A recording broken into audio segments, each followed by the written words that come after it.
Right. Hi, everybody. Hello. Can people hear us okay?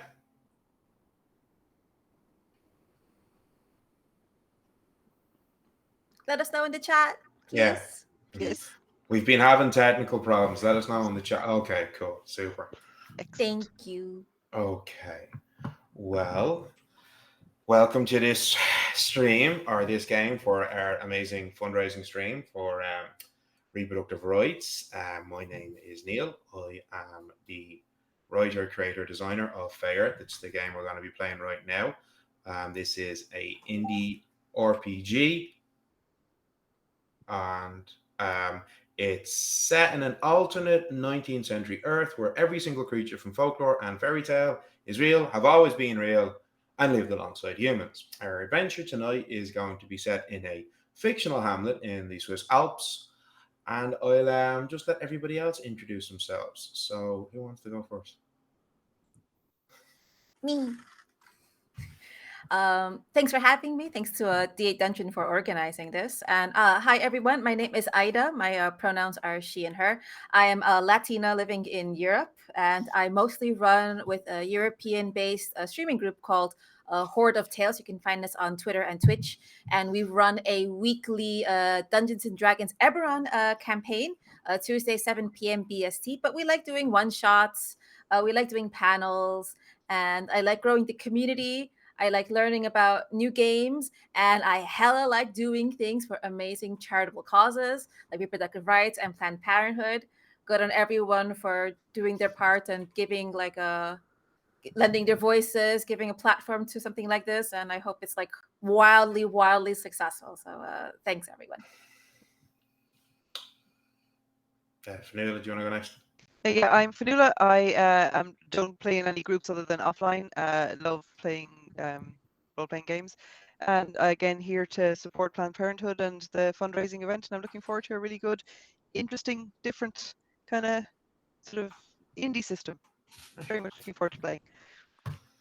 Hi, I'm Susan, and I'll be playing Albert Muller. I'm a mystic, and let's see, you can find me online. I go by Inari on the Discord, and I've been a member of Romancing the Dungeon community for a while, and I like being part of their work.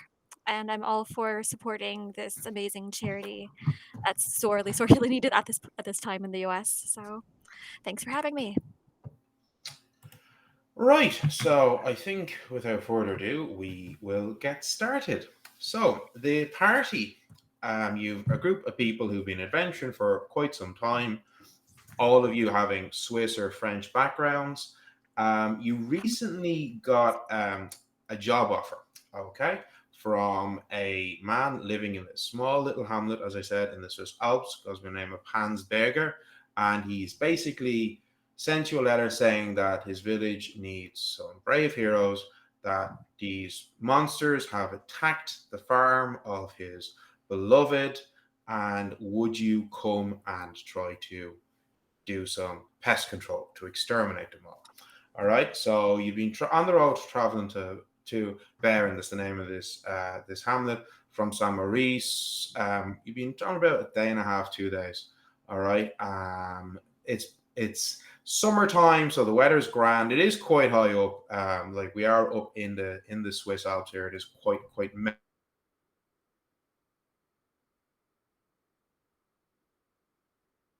farmers, a little bit of sheep farmers. All right.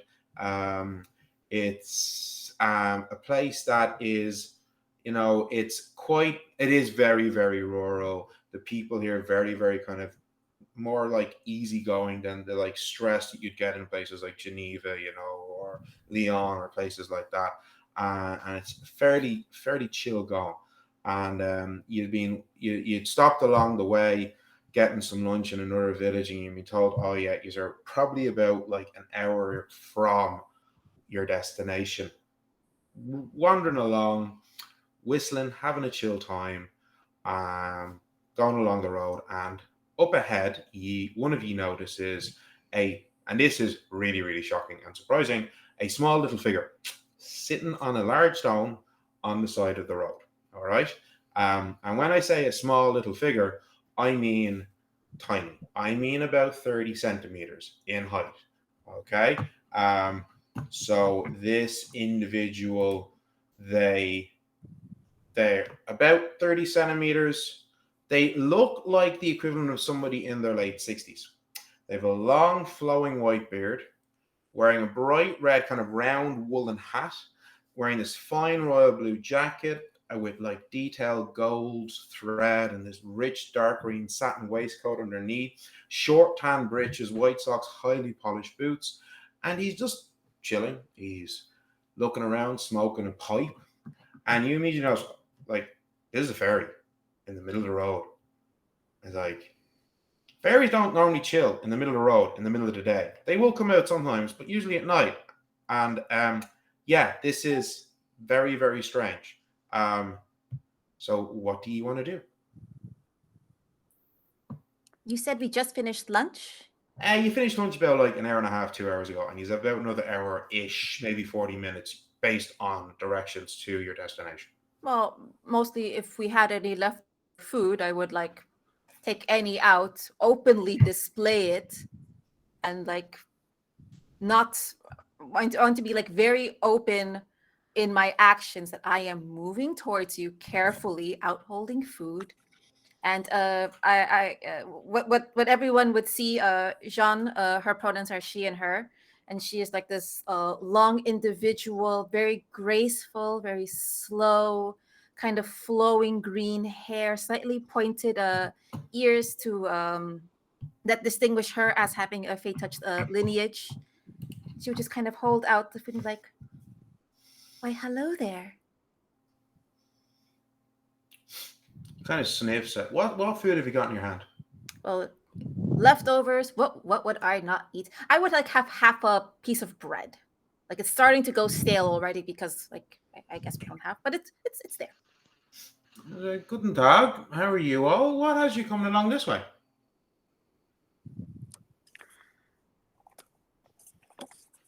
I step forward. I'm Brigitte, she, her, and you see average looking, like she's average height, slender build, fair hair, pretty, but you know, kind of, you'd notice her, but not overly notice her. She goes, "Good day, kind sir. Um, we are on our way to a village down the road. What is you about this good day?" I'm just enjoying the sun. It is a marvelous day. Yes, yes. What village? There's A village by the name of Paris, I believe it was. Oh, do you mean Baron? Oh, that's Baron. like Yeah. 4 or 5 kilometers up the road. You're nearly there, maybe 30, 40 minutes of a walk. Thank you. So Albert approaches. Albert is he and him. He has kind of a square face and a bit of a dark mop of hair on top of him.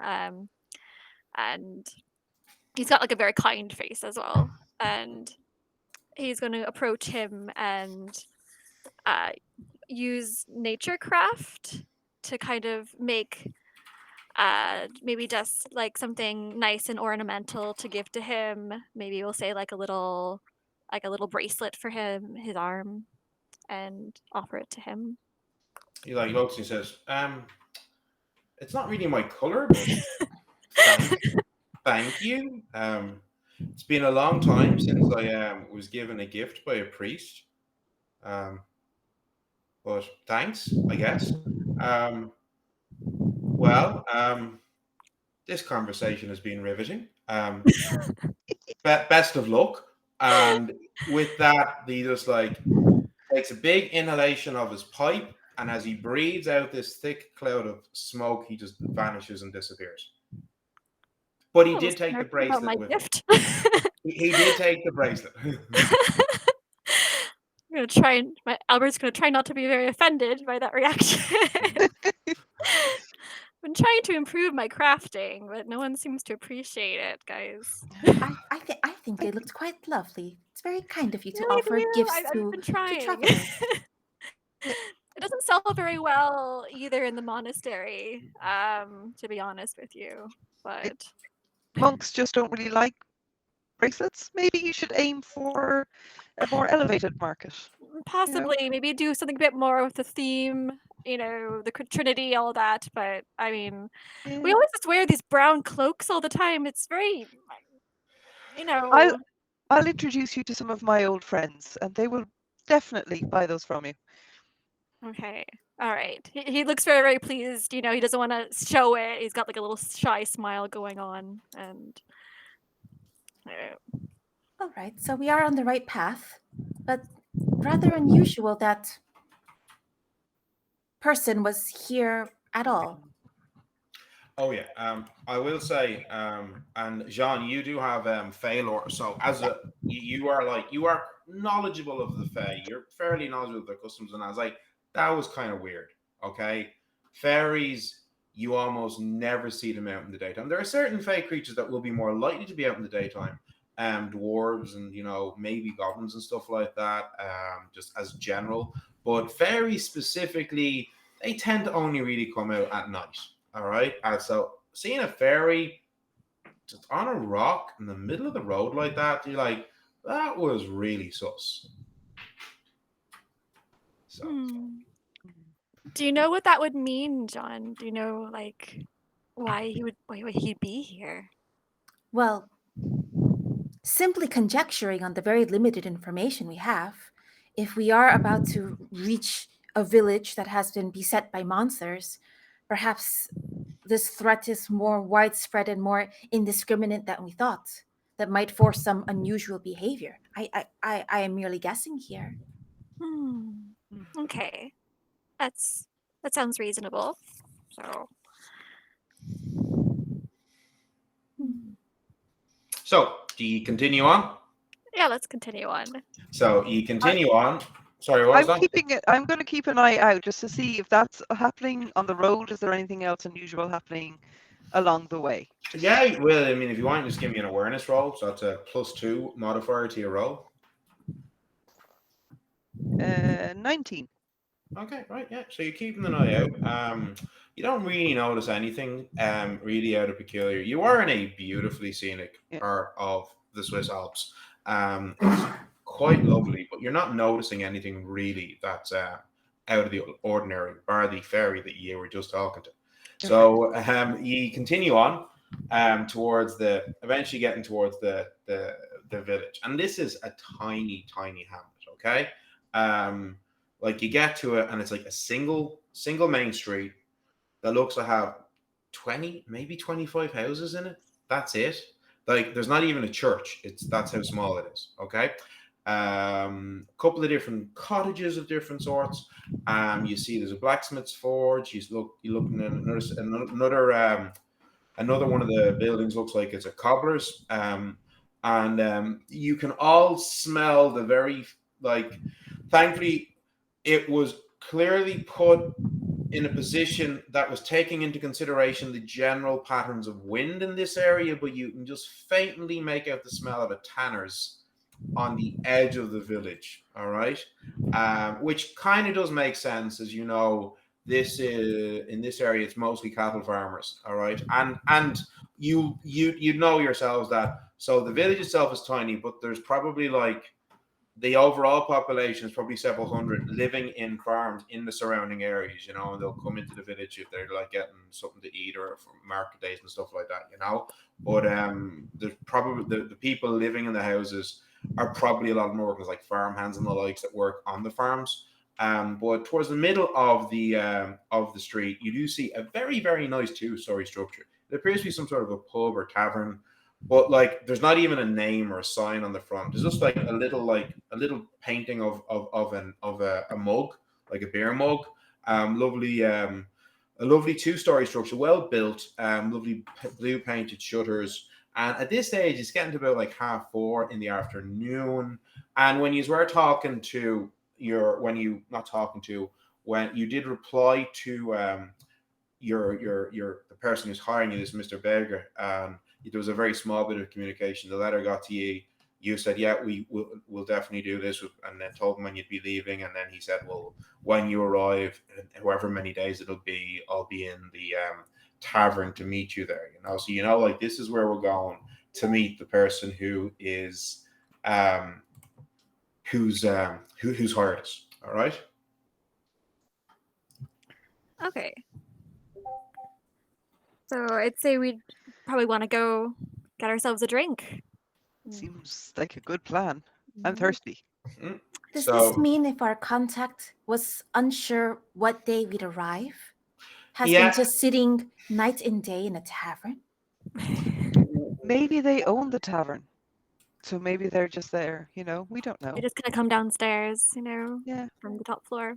Well, We'd rather, as we're walking in, we'd rather detrimental to simply be sitting and imbibing for so many hours of so many days. You say that. It depends. I'm not opposed to imbibing for many days myself, if you'd I like. mean, so I've seen people in other places imbibe for far longer and do far more damage. So yeah, I think it'd be fine. We do brew our own at the monastery, so it is a good portion of what we do, to be fair. yeah. So you head into this tavern. Okay, it's a very nice structure. Like it's a very nice place, well built. Going in, there's a largish kind of room. There's about like 5 or 6 tables. There's clearly mostly space for people to stand around and stand around talking while they're drinking. All right. But there's only like there's not that many people in at this time of the day. As I say, it's only about 4:30, maybe 4:45 in the afternoon. So a bit early for the evening rush. Okay, but you do see standing behind the bar, you can see this very, very tall, powerfully built man, like looks to be over 2 meters tall. Okay, and probably weighs maybe 130, 140 kilos. This is very, very powerfully built guy. He looks to be in his mid 40s, thick curly brown hair, really square jawed face with a curling mustache, and he's wearing this really fine waistcoat of dark green wool, and he's just like cleaning some glasses and the likes, and wandering around talking to a few different people. You see there's another woman. She looks to be maybe in her early 50s, late 40s, long curly blonde hair, tan skin, quite a lot shorter, like only about 160 centimeters, maybe 5'2", but a very stocky kind of build, and wearing simple linen blouse and a checked grey and brown woolen skirt, and she's like talking around, like serving a couple of old guys who are having a drink. And then sitting off in the corner, very much away from the other people, you see a young enough looking guy, human, as in not fey touched. He looks to be in his late 20s, sitting down. He's dark brown hair with side part, kind of like with a kind of like waxed style, of hair. Round brass spectacles, wearing a dark brown jacket, shirt, and dark trousers, and he's just sitting there and he's kind of sipping a pint as you all walk in, and the woman who's serving is like, "Oh, good afternoon. My name is Margaret. This is our establishment. Can I get you all drinks? What has you?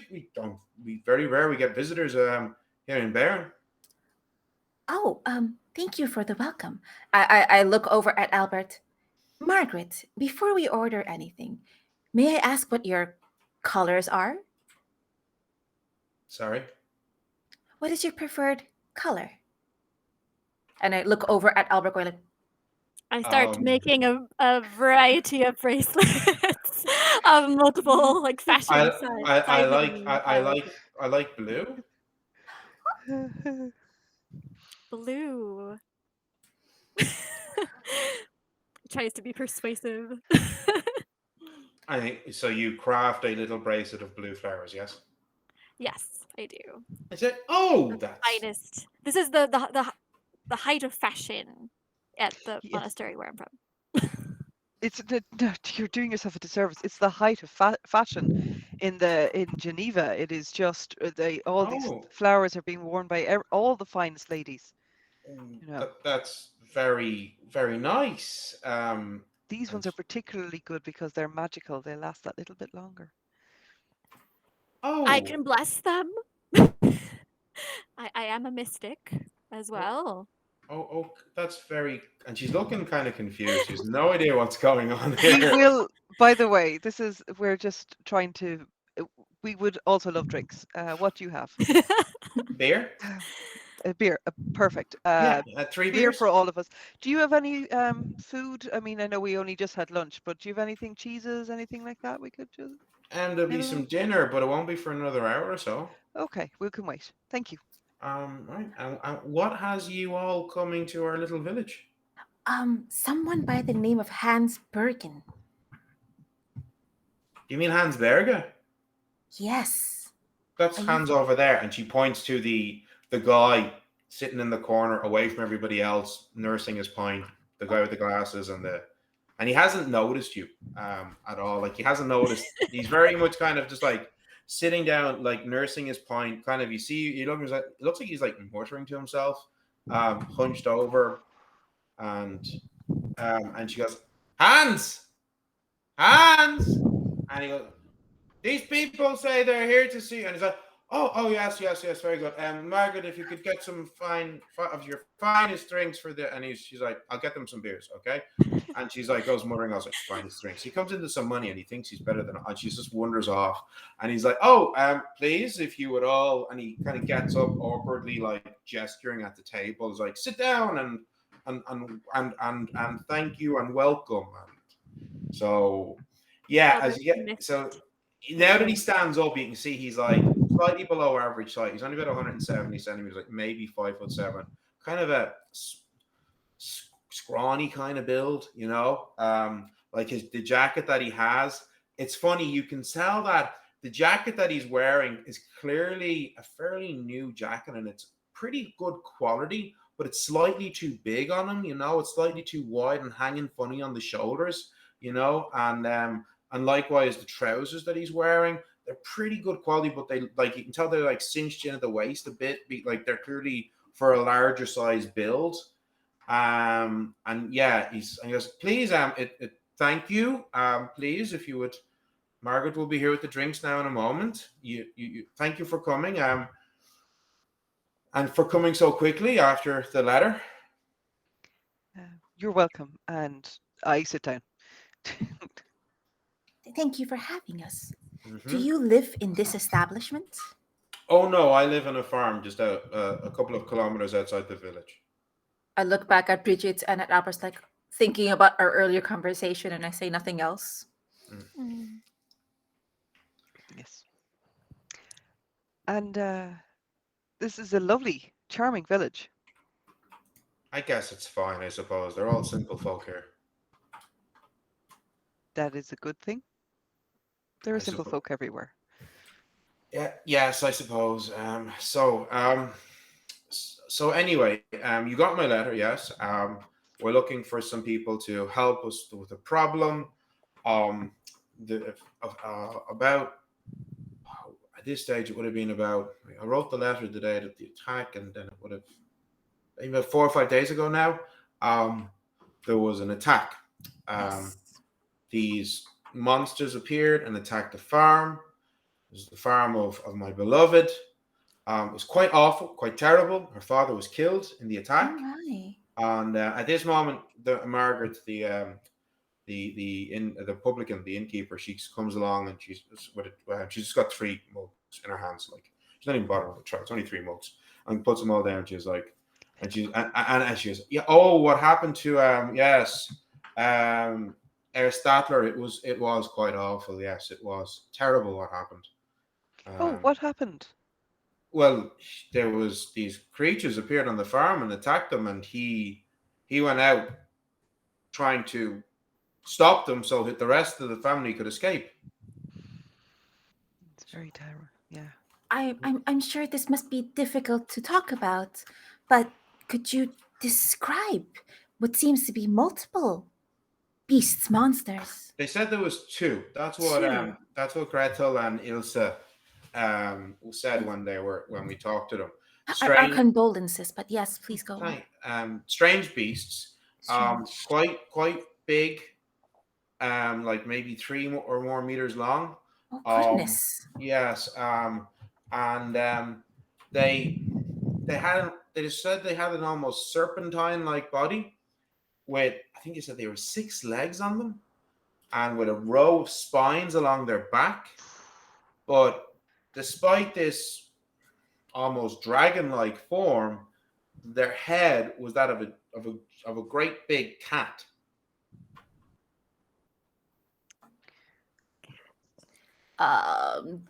GM, does this very unusual outlandish description match any fae that John would know about? Give me a roll. That's fail or intellect. So that's a Failure. +3. Um, Total 19. Okay, so yeah, with that roll, definitely. So you have heard of these creatures. Now, this is the thing. This is a type of creature that's only really found in this part of Europe, okay, in the Swiss Alps. They're called the Tatzelwurm, okay? And lots of people have argued for a long time over what type of fake creature are they. Are they a dragon? Are they related to the basilisk or something like that? They are described as being really like they're usually described as being between 2 to 4 meters in length, with these long serpentine bodies, sometimes described as having 4 legs, sometimes described as having 2 legs. So there's a bit of debate over that feature. But the other thing they all have is they all have these like large Leonian-like feline head. All right. And I'll say with that 19, that like as well as being like really terrifying creatures that are like huge with like claws and stuff, they also have what makes them so dangerous is their very breath itself is poisonous. So quite often when people come upon them, what will make them fall is that just being close to the creature, the poisonous breath of the creature can overcome a person. And one question, if I may, on that roll. Yeah. The reason they attack, is this territorial? Is this kind of usual behavior for this fake creature? This is a bit weird. Like they are fake creatures and they have an animal intelligence. They're not an intelligent or sentient creature. Okay. So this is a bit weird. They're normally found high up in the like you'd find them maybe at this altitude, but maybe a bit higher. And they tend to just stay out in the wilderness. Like they'd be more likely to attack, cattle and sheep grazing on the hills than to go into an actual farm, and attack humans. Generally, when humans do come into contact with them, it would be people who are hiking, or it would be maybe shepherds or the likes who are out on a lot. They don't tend this. Coming into a farm and attacking like this does seem a bit strange. Can I do some kind of is it like an awareness check on Hans, because he came into money? Yeah, Father-in-law absolutely. died suddenly. So for yourself, you have a choice in the okay. So you can use the empathy talent, which is a +1 modifier, but you can use your awareness, or you can as in you're trying to physically read his body language and the likes, or you can use your charm. So you're trying to more use your like social skills and abilities to read him that way. So whichever you would think would make more sense for Albert. I'm gonna do empathy because I haven't been playing him. Well, either way you get the empathy modifier, but it's a case of would you be just trying to read body language or just use your like social skills to read him? I wonder what Hans's color is. Yes, I'll know everything from that. I'm gonna go with body language just to see if he looks a bit nervous. That's gonna be a +3 to the roll. Okay, so then it is 16. Okay, cool. Yeah, he's like kind of just nodding along, and he's like, one thing I will say is in the brief like 2 minutes or so that you've been in this man's company, he hasn't smiled once. Okay. 16 you said, yeah? 16. So he's not really giving away much of any sort of a vibe at all. Like he's not looking nervous, but he's also not looking particularly like upset or grief stricken or anything either. Like he's not giving away any kind of emotional tells. Interesting. Yeah. So, and as Mary was saying, it's like Hans like, yes, thank you. Thank you. They have their drinks now, Frau Trunkenbrot, and she's like, kind of like straightens up when he refers to her in such a formal way, and she's like, if you want, in about 40 minutes, we'll be preparing evening meals. And he's like, oh, they will be staying with me while we deal with this mess. And she's like, kind of gives him a look, and then she kind of gives you all a look Mhm. that's kind of sympathetic look. It's just like, yeah. To be good guests, could we have a to-go package to sweeten our visits and thank our hosts for their hospitality? Could we have like a to-go platter? You mean like a bottle of wine? I think they were wondering if we could have the dinner to bring with us, but we will manage. Don't worry about it. We will. Okay, okay. Yes. Something to supplant whatever lovely hospitality we are going to receive, of course. And he says, no, it's okay. It's perfectly fine. Don't worry. Very kind of you. Yes, of course. And he waits for her to go, and he says, so, as Margaret explained, these creatures appeared. They attacked the farm. They've already killed. Your father-in-law to be. Well, I mean, we are not technically betrothed yet, but that's something that hopefully Mm. soon. But he died. You must understand. I have actually recently. See, I'd recently come into money myself. My uncle very suddenly passed away, and he didn't have any. I was the only living family, so I have inherited his farm, and um, so that was so I'm using this sudden wealth that I have to hire you all, and like you've been offered a pretty good pay. Like he's offered you each 20 gold, which to put into context, in this time period, in this setting, an average factory worker in a city would be making between 8 to 10 silver. 10 silver is 1 gold a week. So like 20 gold, you're talking like 20 weeks, like 5 months salary or wages for like a factory worker. So it's a not insignificant sum of money. So he's offering you each this money. So this is what I'm using this money so we could get some people in to try to deal with this issue. And so obviously you'll be staying with myself, and then we can. I do not know what the plan is. I've never fought a creature like this. We want to go straight to the farm tonight, or I do not know. What would you be wanting to do? Sorry to press on your grief, but how did your uncle pass? It was a heart attack. Oh, Yes, it was a heart very attack. sorry for your loss. Yes. We weren't that close. I'll be honest with you. Like my own mother and father have been dead a few years now, and as I say, he never married. He was a bachelor farmer his entire life. So when he passed away, I was the only heir. So I see. We're And all and I suppose your initial thought was that we simply intercept another attack? well, the creatures don't appear to have moved off the farm. Oh my Oh, they're still goodness. there. As far as we can tell, they're still there. They appear to have, since the initial attack, stayed there and have been slowly hunting the livestock, the cattle that were on the farm. How awful. Yes. Oh, And the daughters, the two women, are they okay? Are they off the farm? They're staying with Gretel, her mother, and her brother. They're staying with their aunt and uncle. Ingrid, Carl is the cobbler here in the village, so they're staying with them at the moment. Okay. all right. You probably would have passed his house on the way here, and you did pass a building that had the cobbler sign on the outside. Oh, yes, we've nearly passed all the houses of all the residents in the area. Very, very lovely, very It's a quaint. very, very small little place. It's beautiful. Very nice. Yes, quite Can direct. Can I ask, have there been any other unusual activities recently? No, Anything? absolutely nothing at all. No. You haven't seen any fairies outside of the time you would normally see them? No, there's Anything like no that? there are no fairies around here. Okay. Since always? As long Like as you've known? occasionally you hear stories of some passing across the Alps on some of the high days, but there's no fairies that live here permanently. GM, we're not near a high day at the moment, are we? Is No, it? no, you're No. not. No, Yeah. absolutely not. Like it's like It's like the middle. It's like middle of July. So Okay. yeah.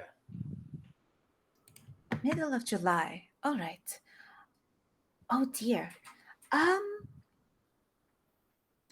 and as far as we know, your farm, again, so sorry to hear, has been the one who has been indiscriminately targeted. No one else has suffered attacks. Well, not me. The Sattler farm, Gretel's farm.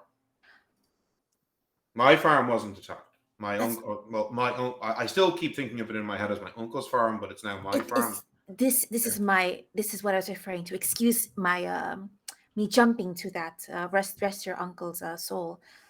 Oh dear. All right.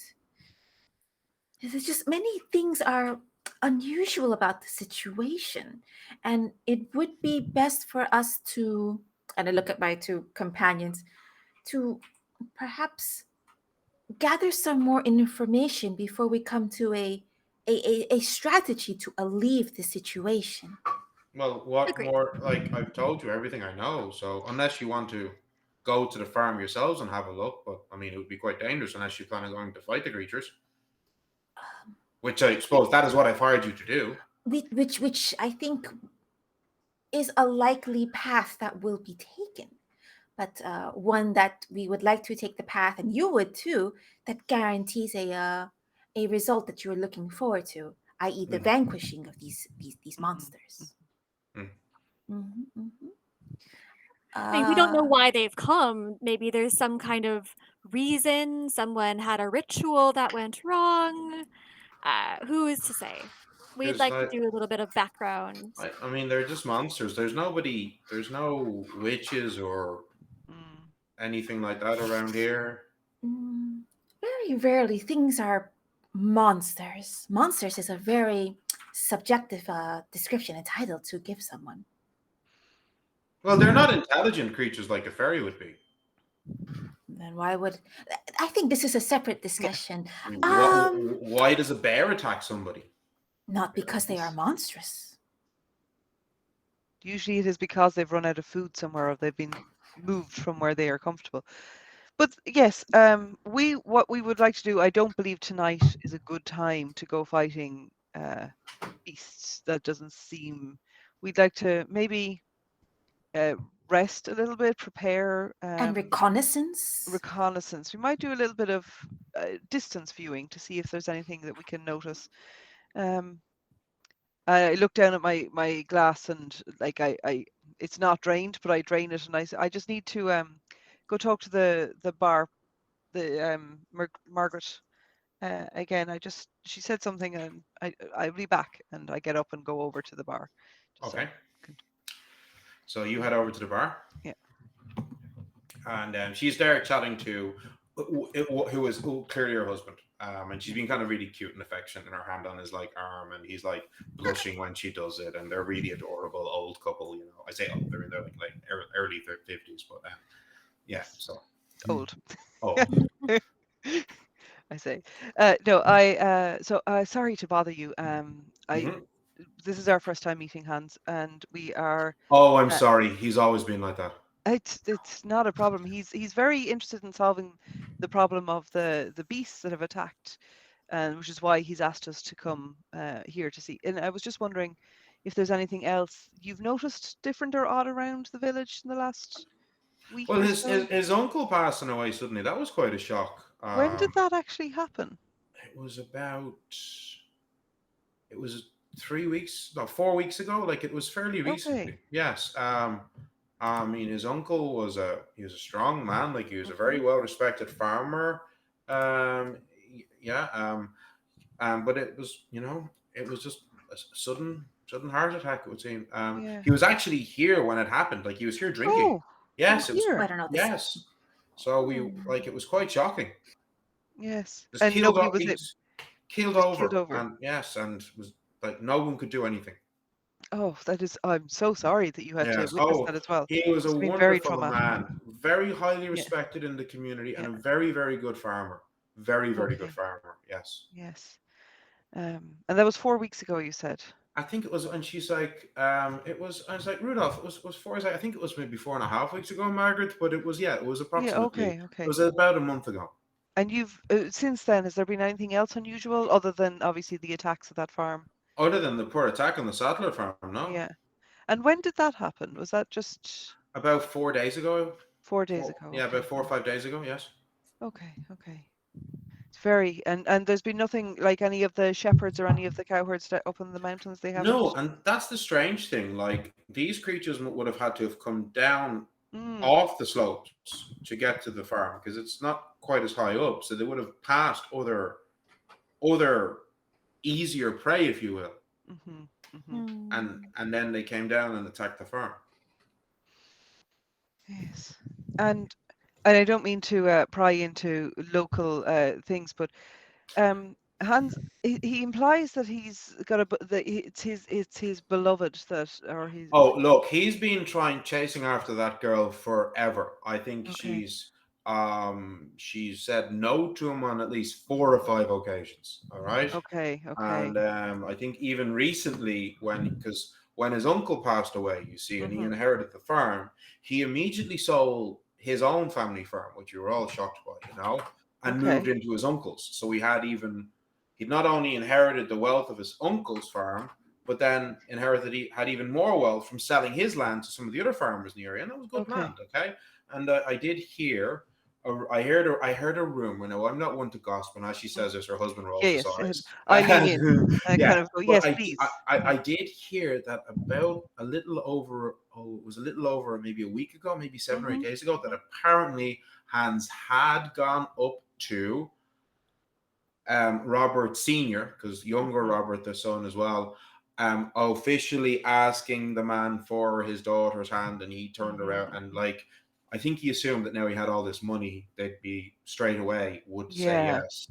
But the man, Robert, loves his daughter, and he knew what she wanted, and she didn't want that man. Okay, thank you for I can.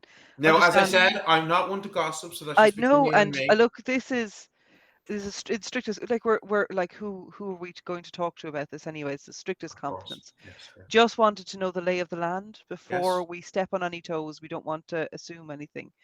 I'm very grateful for the information you. If you are here to try and kill those creatures, the Sattlers, they're currently in the Wenger house, and that's the cobbler. Carl and Ingrid is Ilse, that's sister. So Gretel and Robert are her niece and nephew, and so you might want to talk to them. Now they are still very upset, obviously, because I can imagine. Yes, it's traumatic, very. We weren't even able to retrieve the body. We think the creatures might have. Oh. Yes. Oh. So they haven't even been able to give their grieve. They haven't been able to give a proper burial, proper funeral. Yes. It's awful. It's awful.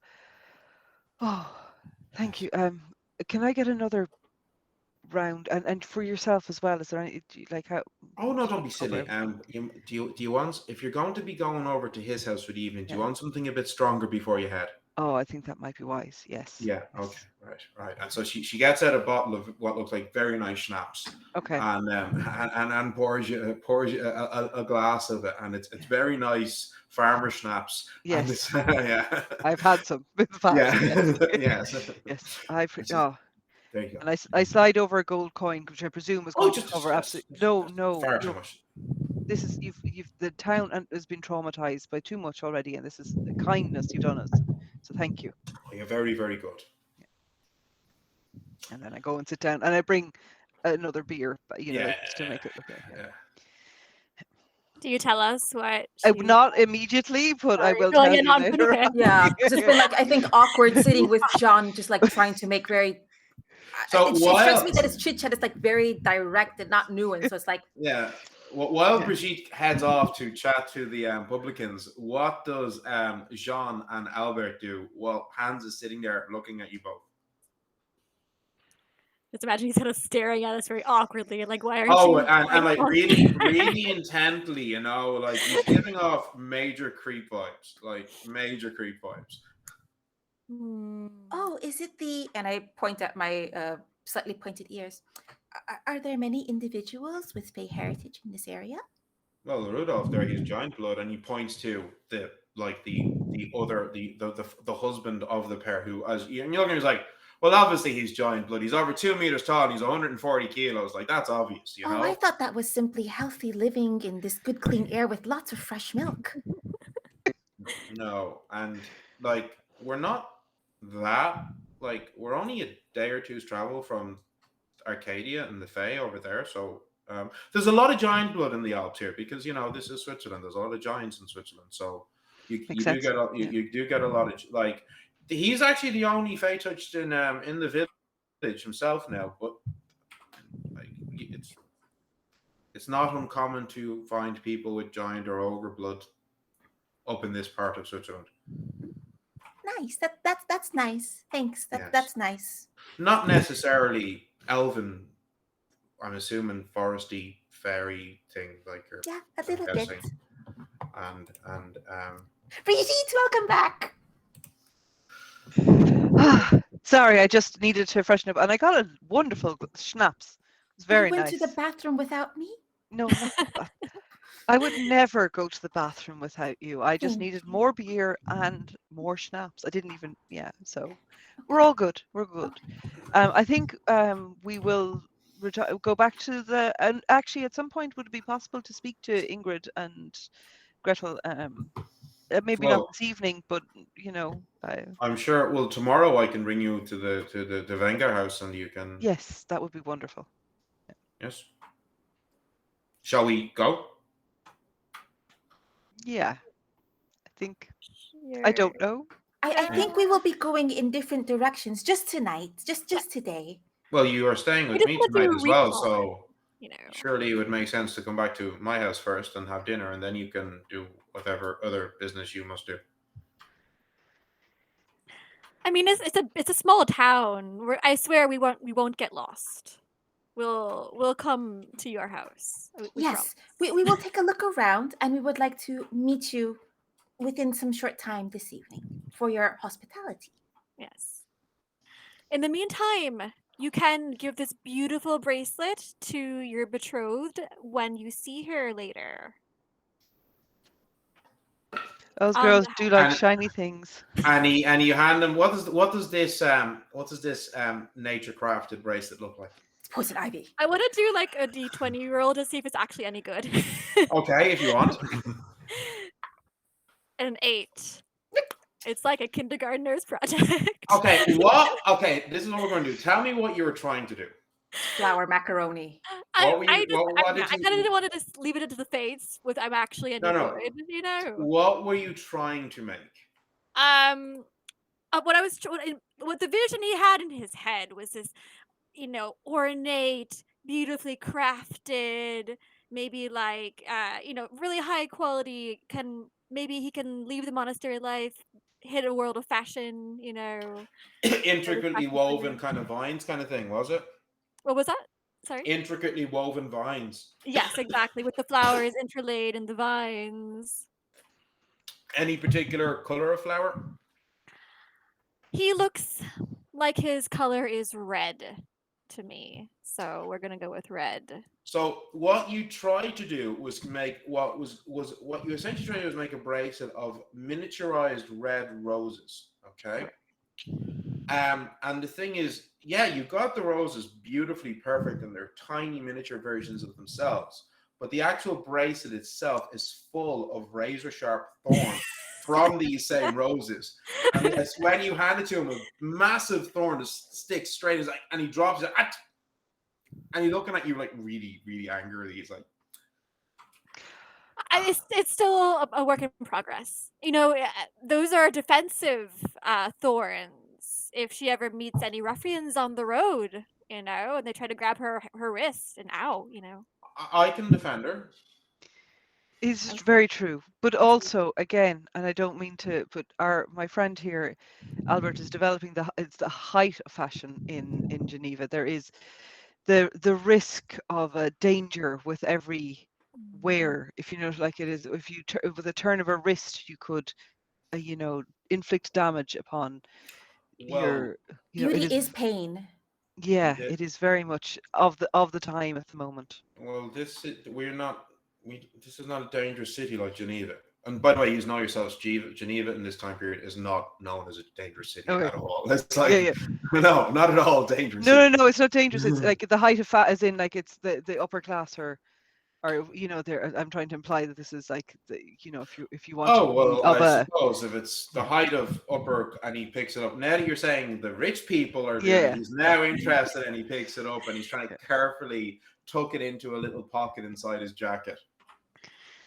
In the monastery, we do a lot of our own poetry and songwriting, and we have one. It's every rose has its thorns.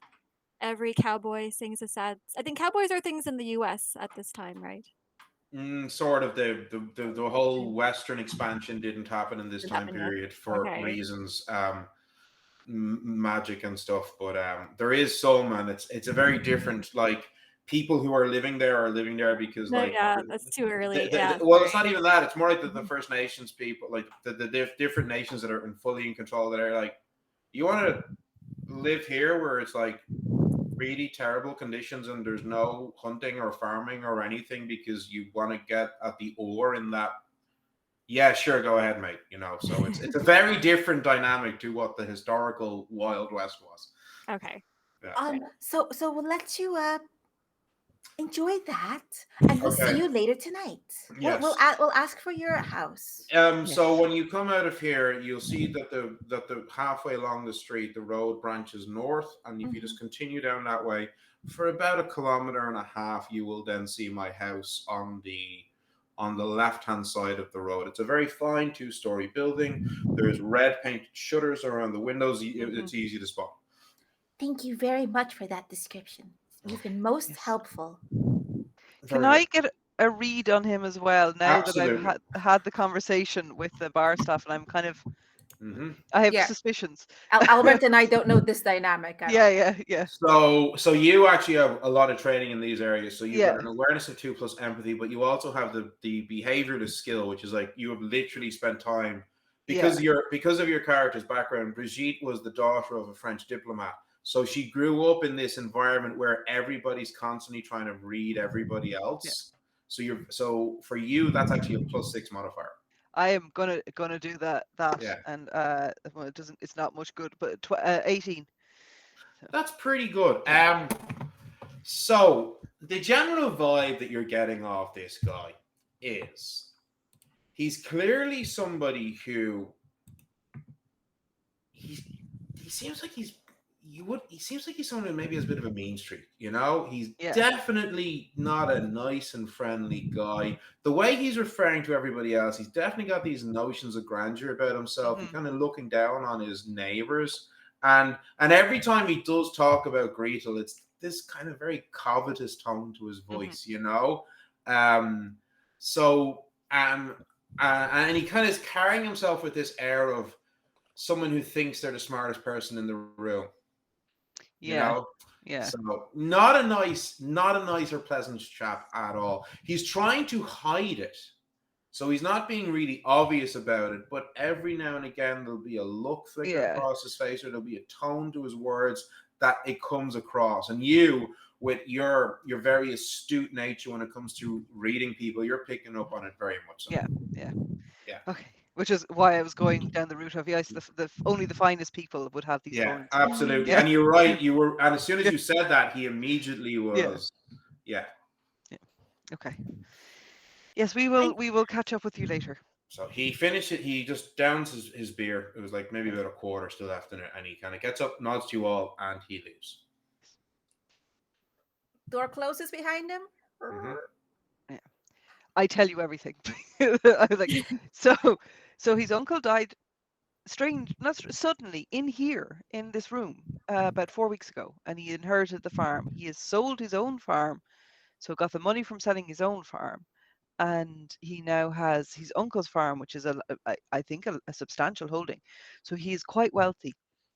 Gretel has no interest in him, has never had any interest in him, doesn't want anything to do with him. And when he approached her father a week ago to ask for her hand in marriage, the father declined and said, no, it doesn't really matter how wealthy you are. My daughter doesn't want to marry you. She's not going to marry you. So something strange is going on here. So all those who oppose him or tried to put him down in some way, like lowered voices because the gossip, yeah. have fallen. Now, I don't know, like, his uncle was very well regarded, very well liked in the community. I don't know how he was towards his nephew, if you know what I mean. Like, we don't know what that relationship was, but the uncle was apparently very well regarded in the area, and yes. And also the thing that he was describing, that attack shouldn't have happened. They're not really want to come down the hills and attack settlements. They tend to avoid places like this. It's very unusual that it came down, ignored such easy prey, and is still there. Yeah. And Is the there any ferry outside of town. possibility- The ferry, yeah. Did the Right. ferry arrange for this somehow? I don't know much about the Fae. I've lived in a monastery most of my life.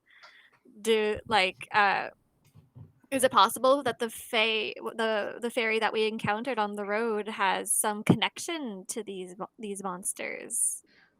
Oh, I think the question that John is curious about is there a way to either make a deal with some Fae to start these attacks, or control certain Fae to launch these attacks, or this bad omen, these ill tidings.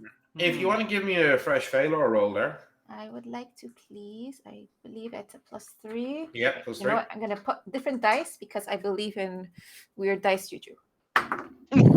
This one's a little low. 11 + 3 is a total of 14.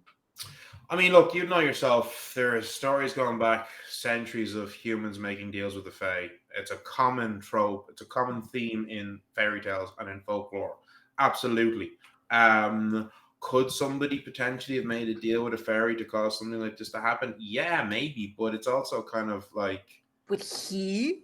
I mean, like, yeah, in theory, yes. But, like, because in theory, anybody could, in theory, make a deal with a fey creature. You know, it's not like a definitive kind of thing. You know, there's so many, but at the same time, there's so many stories about people making deals with fairies and the likes, and everybody knows they nearly 99% of the time they don't work out.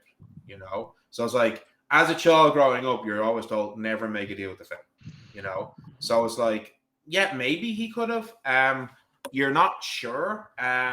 Like there are certain types of spells and certain types of magical abilities that you could possibly use to summon a creature like this. Maybe, but you're not getting the vibe of this guy that he's got anything like that, you know. So. And is it sort of evening-ish now? Oh yeah, it is. It's getting pretty about like half 6. So maybe we could find some berries. Well, they did say to you that there's not really any fairy. Well, Hans said there's not any fairies really in this area. We know otherwise. Well, you've met one. Unusually so. Yes, in a very unusual circumstance, in fact. Okay. What if we talked to Gretel? Yes, she's staying at the Cobblers, which is just down the road. I think we should potentially talk to her before. We should talk to her without Hans anywhere near, because I don't think that would go over very well. Yeah. I would feel strange taking that man's money now. Oh my goodness. Let's go visit Gretel. Yes. And let's make sure that Hans is like not around any corner. He seems the bit what's the word? Stalkery type. A little bit on the possessive, I would say. That's the word. Yes. Okay. Right. So you just go out and you head over to the cobbler's house, yes? Yeah, looking around to make sure that Hans isn't. Yeah, if you want to give me an awareness roll.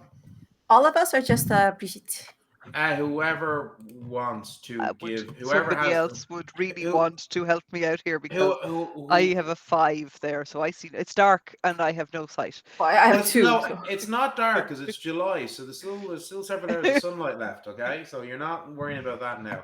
I mean, you've got a plus. Yours is just a +2 to the roll. I don't think anybody here, like Jean has an awareness of 2. Yeah. All of you have an awareness of 2, so it doesn't actually matter. Yeah. I look around and fall over my feet. I rolled a 5. So, Right. so I You kind of- don't spot Hans lurking in the shadows like Shia LaBeouf. Okay. Okay. actual cannibal. And we head to the cobblers, which had that sign, the Yeah, awning. like it was like a couple of 100 meters down the street. Okay. So you head to the cobblers. It's a very nice 2-story building. You can like as you go, you can smell not in the way you can smell the tanners, but you can smell the smells of leather. leather. Going up to it, and it's kind of a funny thing, it's like all of the houses here they all have like different painted shutters. So this one, the shutters are painted yellow. Okay, and there's a small little garden space in front of it, not walled off, right? There's a small little garden space. So hang up, you can hear the sounds of people talking inside.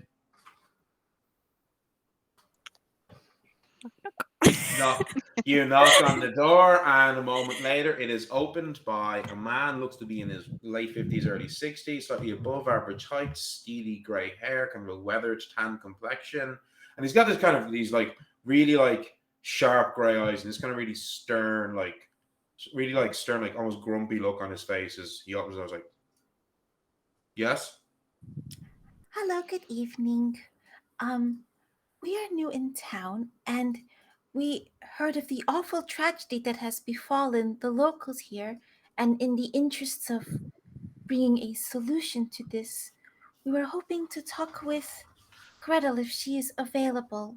And as you're saying that, you hear the voice of a woman, and she's like, "Carl, who is it there?" He's like, he looks back, he shouts back, he's like, "They want to talk to Gretel." And the sound of footsteps, and this woman, average height, stocky build, dark brown hair with kind of grey streaks, with her hair in a single long plait, with kind of like a dark red shawl wrapped around her shoulders, and like plain features with sharp blue eyes. She was like, "What's it? You want to talk to, sorry, who are you all?" Hi, we are people here who are hoping to help solve the problem. Well, potentially many problems in this village, but specifically the cat silver attack. And we were told by the innkeeper that the Gretel was the My family. niece and my sister and my nephew are staying here with us right now. They Yeah, can't. You're here to slay those monsters, are you? we're hoping to solve the problem. Yes, Oh, come on find a in, come solution. on in, come on in. Yes. Here, I'll just, and she kind of leads you in, this like into kind of straight away into kind of like a sitting room area, and just sit yourselves down there. Do you want to talk to Gretel, or do you want to talk to her mother, Ilse? Either, I mean, we like whoever is able to talk. We don't want to, intrude too much. All right, so she goes out, and then a minute later, a young man, like 30, late 20s, early 30s man walks in. Tall, strongly built, really good looking guy. He's got fair hair, and he's wearing a simple shirt, like bracers, woolen trousers, and like pretty. He comes like, hello, my name is Robert. I believe you wanted to talk to us about the attack on our farm.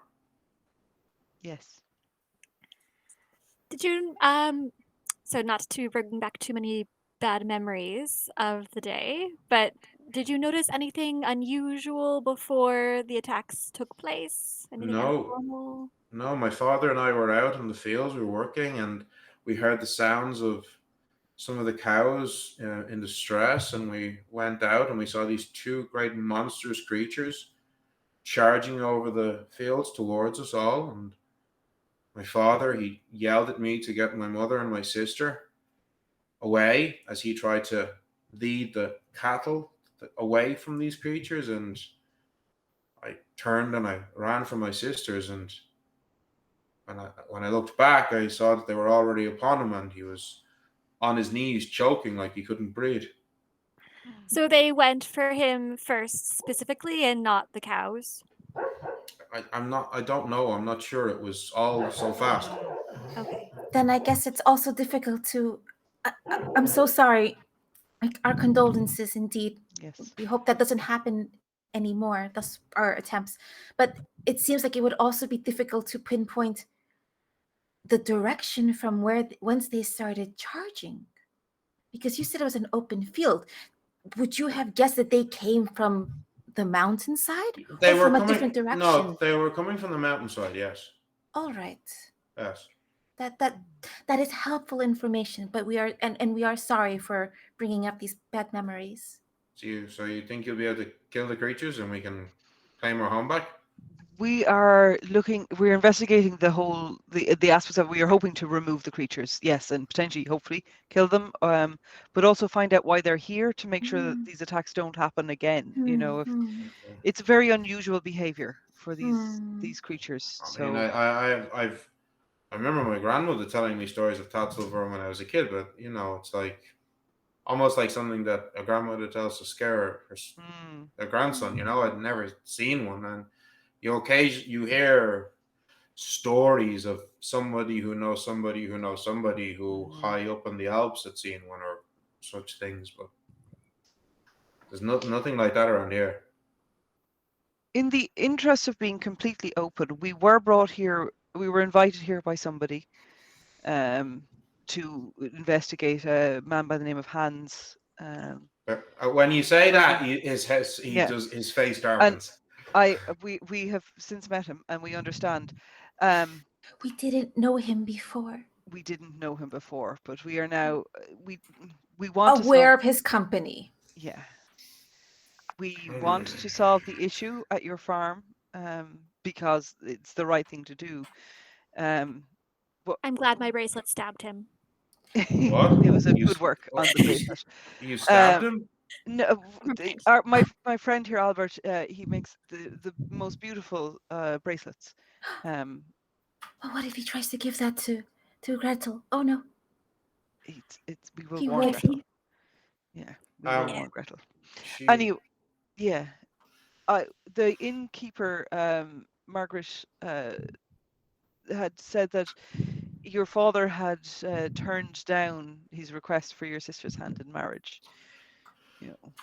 Yes, he recently inherited his uncle's farm. The poor man died of a heart attack suddenly. He was a good man, very good farmer, and this fool thought that now that he had more coin than he'd had before, that my sister would say yes, having said no 3 times before. Yes. My father knew that she had no time for the man. No one has much time for the man, and I didn't care how. He said to me himself that night, he's like, I don't care if he had, if he had more money than the banks than the banks in the cities had, he still would have said no. Yeah, I mean, a reasonable thing. No, no means no.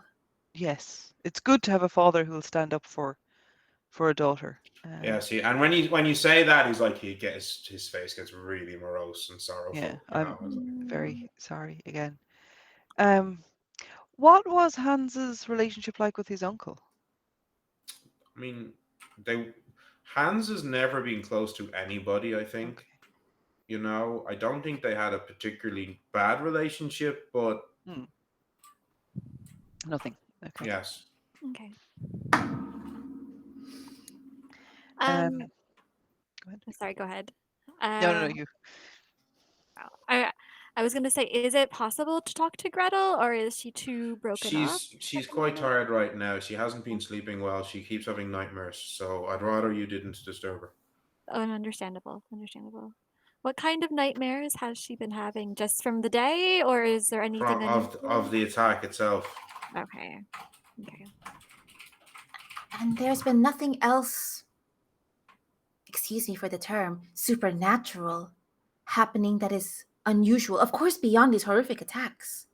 No, we're not that kind of a village. There's not really any fairies or any fae that live around here. There's no dwarves or anything at all like that nearby. It's like some of the other villages, maybe higher up, they might have fairies and other fae that live around and near them.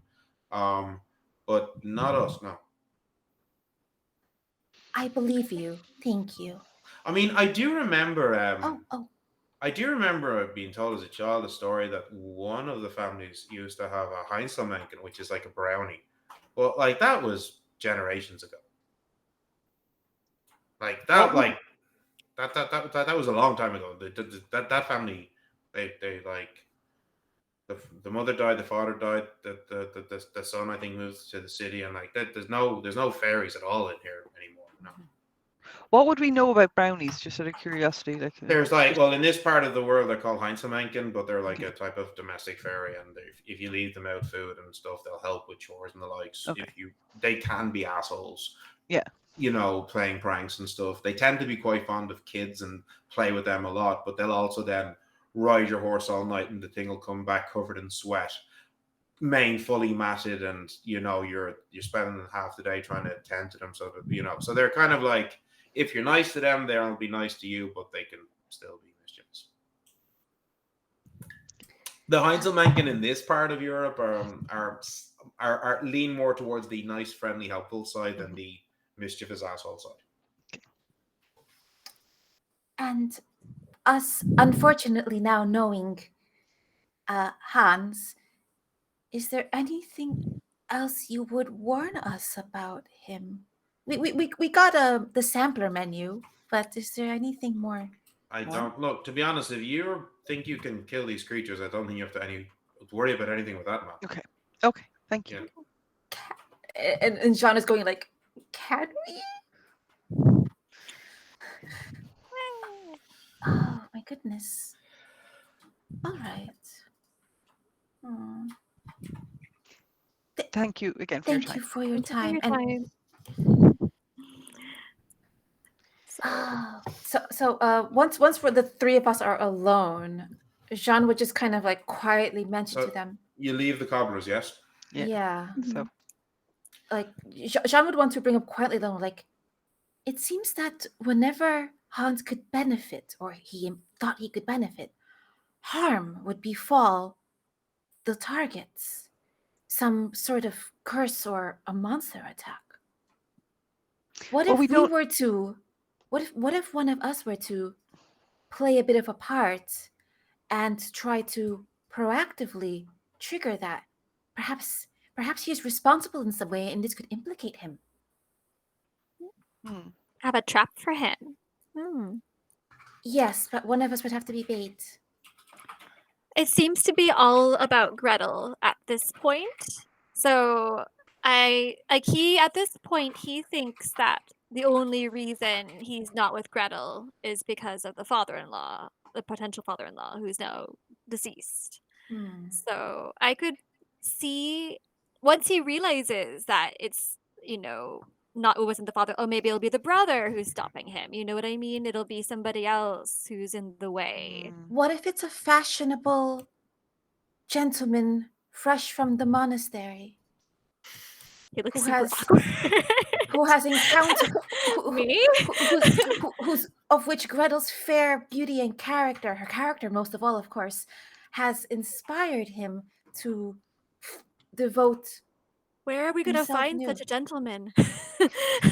Albert, I don't mean to say, but you are quite a charming gentleman, and you do make the most wonderful flowers.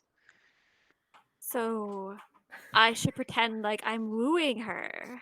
The He's friend like, she should, sit- but, he's but like she should be bright in on red it. and like looking away. Yes, if we can talk to Gretel about this tomorrow, we or if there's a chance of speaking, I don't know. We're obviously not going to be able to speak to her tonight, but if we could get her buy-in on it, there is a risk to you, of course. I mean, I trust that the Lord has put me here for a reason. Whether To it's love. to Maybe love. that reason is love. Yes. We're loving life in the protection of it. I was gonna say to decorate people's wrists in a very fashionable way, and maybe have my own accessories on the market at some point. But Gretel that sounds is like a lovely love is good model. too. Models are important. Yes, you do need to have somebody who will elegantly wear it. Yeah, what's the... So that's a plan. And maybe as we're walking out, maybe we can go out into the field a little bit and try to find that other person we talked to on the road. Okay, that sounds good. So Yes. Right. So where are ye heading?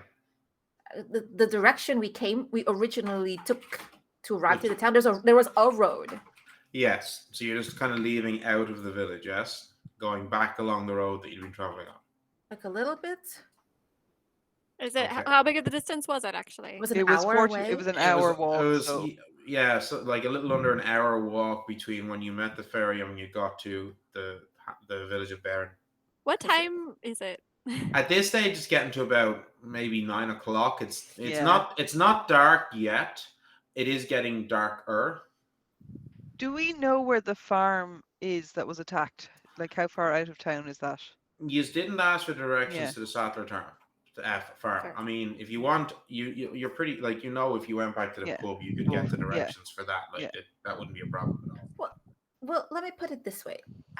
If we were to walk, let's say 20-ish speed walking minutes out of town, would Jean be able to deduce if Fae have been in this area? Like, do I see like two little No, a like the seat thing. imprint on a big mushroom somewhere? No, because the thing with the Fae is generally like if they don't want to be seen, they're not seen.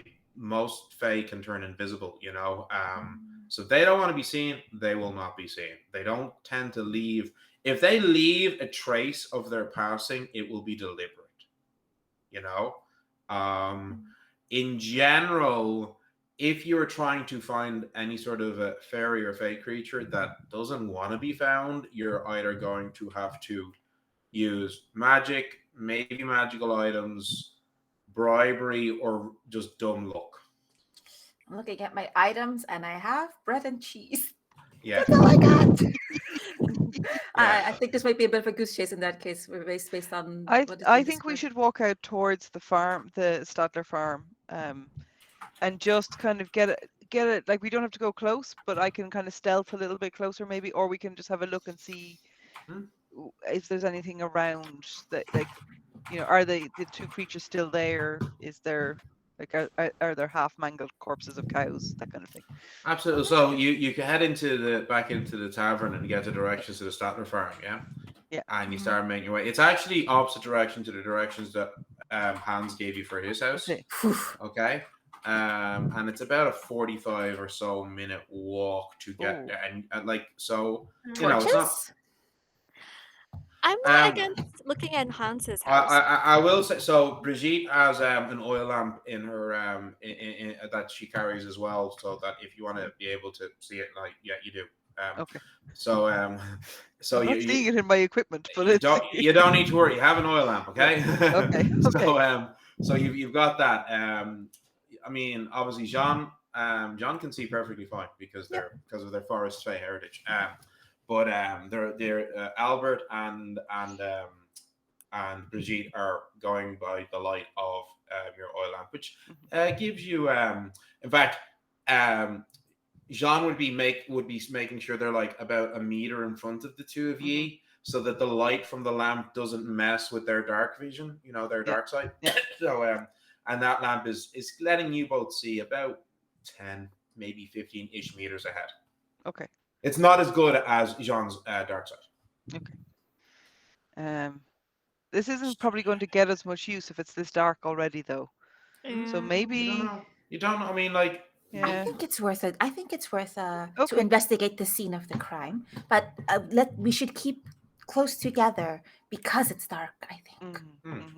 So as I say, you do eventually get there, and when you get towards the house itself, you do see evidence of like, you definitely do see like evidence of stuff like there is two half-eaten carcasses of cattle that is just strewn out in front of the house, and you can see sets of tracks that look fairly fresh. Even in this low light, you can still make out, it looks fairly fresh. This looks Tracks, fresh. like animal tracks. Massive Okay. Cat silver. animal tracks. Yeah. It's kind of weird. It looks like a cross. It's weird in that it looks almost like a cross between a bear paw and a lizard track. Okay. If we're seeing these tracks, Jean is going to like not necessarily yell, but like stage whisper hard in Sylvan. Which all you can speak. Specifically wanting to like maybe address invisible fae or any other ears around here. Like, this is highly unusual. and not good for you either. What is the meaning of this? Why is such violence being brought here? Hello? Please. Further bloodshed can't be avoided. I have cheese. That was the most important part, the cheese. Yeah, that was the most important part. I was gonna say. You don't see nothing. There's no evidence of anybody or anything around you when you make that exclamation.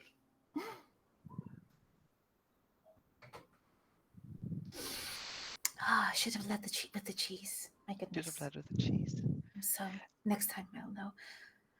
What direction are the tracks going in? Just going north of the main house towards the fields. Towards the fields. Yeah. Okay. Dare we go in that direction? Maybe this will be a regret for me later, but I am at least a little relieved that the tracks seem to come from the wilderness and not from Hans's location. I mean, I don't think Hans was keeping them in his cellar. I think that if anything happened, they were called or forced down from the mountains. I would like to see them go back up to the mountains. But I don't know if that's going to... What say you, companion? Should we follow these tracks? How ready for a fight are we? It is dark. I'm... And... Sorry. Like, I have, for example, something that can give us resistance to poison, because they have poison breath. Oh, but yeah, I'd yes. rather You do have the. wait. Sorry Sorry. to interrupt you. That spell, by the way, if you cast it, the duration is 40 minutes. So it's not like you have to cast it at the start of like an initiative round or something. You could cast it and then you have plenty of that would be active for quite some time. It doesn't make you completely impervious to poison, but essentially you get a +4 bonus to any fortitude checks on top of your other modifiers. Okay. So it's still useful, like. Okay. Like if we did do that, I would cast that on us before we went down those tracks. Okay. You are, I assume, not casting yourself because you have your enchanted plague doctor's mask. I do. Right. And Amazing. I have a leprechaun club. The description is that smaller than a human would use, and Jean is a fairly tall human. Well, your one is like it fits you perfectly fine. Okay. It's like magic, so it's scaled to you now. So maybe it's this big, and I just whip it out, and it becomes John scaled or something. Yeah, exactly. Yeah. Cool. Well, I'll scout a little bit ahead. Mhm. But we're all in this together. Yes. And if it gets too dicey, we'll hopefully we'll be able to make a retreat. Okay. Look, we're here to solve this problem, so let us at least attempt to solve this problem. Okay. So, Albert casts the spell. Yes. Yes. All right. So I deducted the mana from you for that now, so to keep track of it. Okay. And then you put on your plague doctor's mask. Do you? I do. So you see, you've seen Albert has this before. You can't remember where he picked it up, but it looks like the plague doctor's masks that used to be worn a couple of centuries ago. But you all know that it's actually the enchantment on it specifically protects the wearer from gaseous poisons and natural airborne diseases. So Nice. very Fashion. useful right now. Useful for this putting moment, actually. So he's wearing. So if you will imagine this really like friendly, cheerful-faced guy who wears the brown robes of a Franciscan monk, who's now wearing this really terrifying-looking plague doctor's mask. Amazing. Could use some flowers as we start. And you slowly start making your way, Making coming our way. along, and following the tracks. They're quite large tracks. They're actually quite easy to follow, especially they're a bit trickier for the two people who Humans. don't have dark side. But Jean, There's a root there. Lift your Yeah. feet. So you and after about 10-15 minutes, you find what looks to be a very fresh kill. And munching on this calf or cow, you see these two great creatures, these long serpentine bodies with spines running along, or spikes running along their spines, these great big cat-like heads chomping down on the on the thing. They haven't noticed you yet. You're about 20 meters or so from them. I pull out my cheese. I mean, it has to be pretty good cheese. And just minding the messages in the Discord as well. They haven't spotted us yet. My goodness. What should we? I guess Jean at least is very glad to see that they are eating, calves Mm. and not people. This seems it's unfortunate and bad for the farmers, but this is at least more natural. So are you going to try and approach with the cheese? I don't think this is a good idea. But You know what? Let's move the story. I will hold out my cheese, and since they have like this feline face, and my assumption is that smell is also a good component for them, I start scraping the cheese like to release some of that oils and smell, and I take like these really hesitant steps forward, holding out cheese.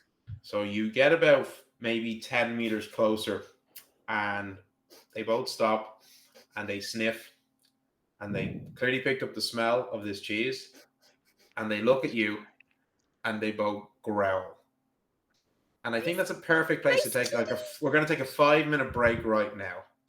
You want some cheese? oh no, we're going to die. Okay. Well, maybe, but we'll get back. Louise, like how do people like 5 minutes or so? Just or 10 minutes. 10 minutes of a break, and then I need to pee. Take the time. 10-minute break, and then we will back to see how good that cheese was. It's the best.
Thank you.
Right. So, the Tatzelworm looking at you suspiciously and angrily at your cheese, crinkles up its nose in disgust. I will need you all to roll initiative for me, please. So let's roll your d20 and add your dexterity modifier, your dexterity ability score, and if you have the quick reflexes talent, you can add that +1 as well. Oh, I'm very happy about that because I rolled a 1. I also rolled a 1. Oh my I God. rolled an 11, so 2 I'm- 1. I am putting away my hurt. dragon dice. So mine, So- I'm at 6 because I have the quick reflexes. Yes, so 6. Yeah, so so you have a defense. You have a dex of 4 +1, so 5. Yeah, so Yeah. that's 6. 6. Yeah. Okay, so Brigitte is a 6. Hold on. Jean 11. total, Yes. I'm gonna hold and up my hand. Albert. I think it's 4 because I rolled a natural So 1 also. Yeah, that's right, 4. Okay, well, We're ah, great, guys. We're gonna save the town. Save us, cheese.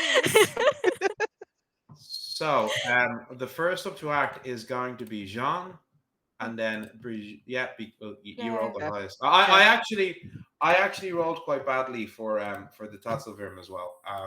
So it's going to be Jean and then Brigitte. Now just remember, Jean, you're about 10 meters from these creatures, and Brigitte and Albert, you're both like about 20 meters from the creatures. Okay. So this is important actually for yourself, Albert. You have I don't know why it's not on your character sheet. You have a movement of 7. Okay. And most of your spells, like your offensive spells, would have a range of 10 meters. So you would need to spend 2 minor actions to get within that range. Okay. Brigitte, you're really fast. You got a movement of 11. So you could use your 2 minor actions to close on these creatures if you want this turn. But anyway, so first A quick question on my lightning cane. Is that an up close and personal? Like it is literally yeah. a gentleman's cane, so you have to be up close to Up close smack with it. yeah. Okay. So Jean, you are the first to go. What would you like to do? You're approximately 10 meters from this creature, holding out a block of cheese. I would like to toss the cheese between the space of me and the creature. That's a free action. Thank you. Toss. You betrayed me.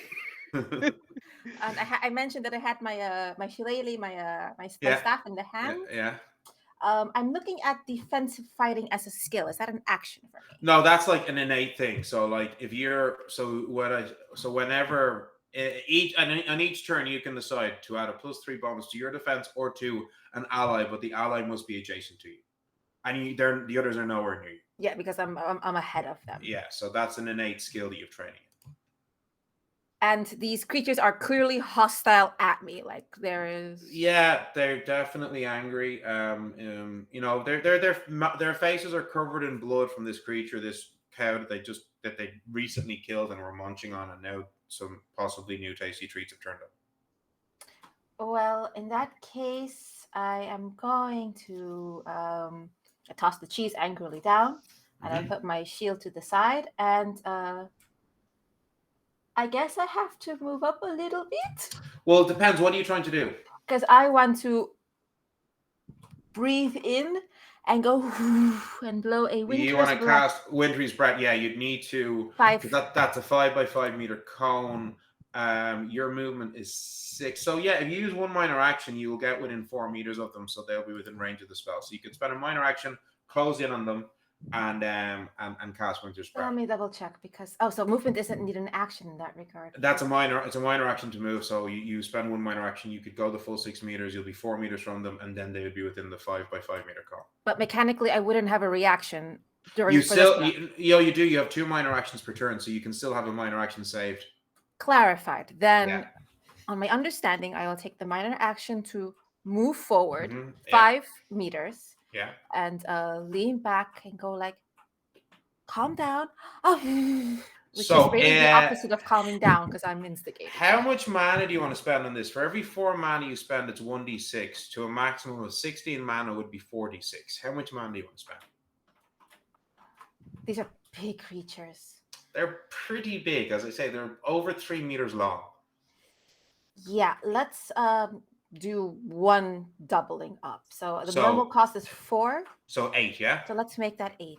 So just because this is from your favorite sphere, there's a -2 cost reduction. So instead of it being 8, it's actually 6, but it So has I'm the at- same effect. So I'm just They marking my do- total mana cost. Yep. Yeah, so they do get to do a Fortitude Hardiness versus your Spell Might of 18. They're pretty tough guys, but Freeze! I only rolled a 10 plus 3 is 13, so that was not enough. So what that means is they will be stunned until the end of their next turn, as their bodies are temporarily frozen by literally. You see Jean, and you've seen her cast this spell before. It's kind of cool, where literally she blows out this blast of wintry cold air and hits the creatures, and they do 2d6 plus 4 points of cold damage. 2d6 plus 4. We'll 4, roll yes. that. 5 total damage. Penetrating cold damage. Yeah.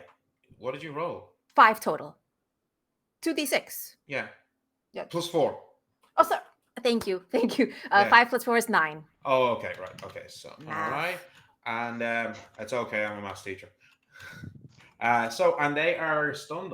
Okay, so Brigitte, you've seen this, and you've seen the effect. These creatures are now stunned until the end of the next turn. So what would you like to do? I am closing, so I think that's 2 minor actions. It's going to be 2 minor actions because they're they're they're just outside of it, which is yeah. really annoying. So they will probably kill me. But and then I am going to hit them with I whip out my lightning cane. Like I've been carrying it around. It's not you probably like it's a very fine gentleman's cane, so you'd be like nonchalantly, Yeah. Using it just like a click as I Yeah. walk along, and it's got a very nice knob at the top of it that's kind of shaped a little bit like a thundercloud, if you know, like the kind of a thing. So what it actually is, it's a glass kind of top. Yeah. And if you look closely, it does look like there's a thundercloud There's inside. Yeah. So it's kind of nice, and I walk up to them and I bop one of them on the nose. Are you expending one of your charges? I am expending one of my charges. So roll to attack. That's a +7 to attack. So that is a 14 to attack. 14 total. 14 total. Yeah. Yeah, that's a hit. That's a hit. So that's going to be 1d4.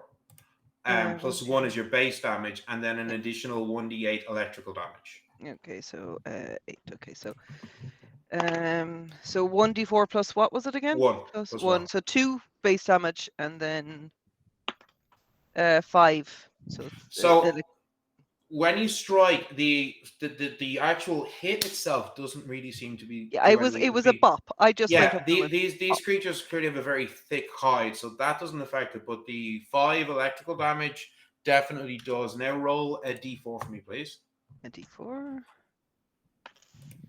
2. So this creature is stunned for 2 rounds. So that's this round and 1 more round after this. Okay. Right. So electricity seems to do it. By the way, people. So that's your turn gone now. Your 2 minor actions and your major actions spent. And now, Albert, it is your go. So, can you tell me the positions of the monsters? Like, would it be possible for me to get one of them in a rocky maw and not get any of my companions as well? Oh yeah, easily. Like these things are so big that if you cast that spell, you'll easily be able to target one of them. Now you will need to move closer though, because the range on that is 10 meters. Okay. Albert has a movement of 7, so that would be 2 minor actions to get close enough because you're 20 meters from them. Okay, I will do that. I will use my 2 minor actions, and I will cast Rocky Maw on the second one, the one that's not engaged with okay, and I'm not even going to give him a dex roll for this because they're stunned. So like so what you see is the ground underneath one of these creatures forms up and clamps on one of its 6 legs, biting into it. Okay. So, and they're automatically trapped by it because they're stuck. They can't do a dex roll. So that's 1d6 plus 4 damage. Yes. So they're, in layman's terms, double stunned, like this round and next. Sort of. Well, I think the trap is like continuous until they break away from it. Yeah, right? it is. Yeah. Yeah. But they're frozen, so. Yeah. So I rolled a 6 actually, so 10. Oh, well, that's really great. Okay. 57. Right. Okay, and just give me 1 second. So just to be aware, not that you're likely to end up stunned, but the stunned condition in Fey Earth basically means that they cannot perform any major actions. They can still take minor actions except attacks. So Yeah. Now, Oh, sorry. One thing I forgot to do, Brigitte and you were within 5 meters. Yes, Yeah. Jean. So both of Yes. you are within range of these creatures' poisonous Yes. breaths. Yes. So I need both of you to give me fortitude rolls, please. I don't think either of you has the Oh, you have. So you have a We have fortitude of resistance. +1. yeah, you have a fortitude of 0, Jean, but you have the resistance talent, which is a +1 to help you with this. Okay, so Also, didn't I I cast have a resistance? and you also get the additional +4 bonus on top of that because of Albert's spell. So it's a total +5 for Jean. +5 for both of you actually. Yeah. I needed that. Total 12. I'm definitely dying here. No, you're not. Yeah. No. I'm just trying to see if this is actually. Sorry, I know this is, but I think it's a 3. So 3 + 5 is 8 minus an 8. 9, 11. That was 12 for Jean. Thank That you for all was those bonuses. That was unfortunately still a fail. Okay. So, Jean, you take 11 points of poison damage. Ow. Okay. Yes. And Brigitte, what did you say you got? I got an 8. You take 11 points of poison damage. So, Okay, yes. Mark that down. I'm also keeping track of it for you as well. So, Thank you. the Tatzelworm, they like actually. Yeah, no, they actually. So the one that's not caught in the rocky maw is going to close on you, Jean. They're moving at it like they're moving, but really slowly. Okay. So Even in my ice. well, you see, as I say, if they're stunned, then what that means is they can't take a major action. They can take minor actions, but they're moved, but they unless it's an attack of opportunity, and their movement is at half speed. So it like is just barely able to get to you, but that's its entire turn gone. Okay. It can't like it takes all of its effort to close on you, but it can't do anything else. All right. And finally, Albert, it's your go. Okay, I'm. Oh wait, sorry, it's not your go because you cast Yeah. you cast I that. did So we're Rocky actually Maw. at the top of the initiative order. Jean, it's your go. There is a Tatzelworm right in front of you. I noticed that it has ignored the cheese even on all Yes. that. Yes. So insulting. But I see it like the ice is about to break off. There's a maw on it. Mm-hmm. And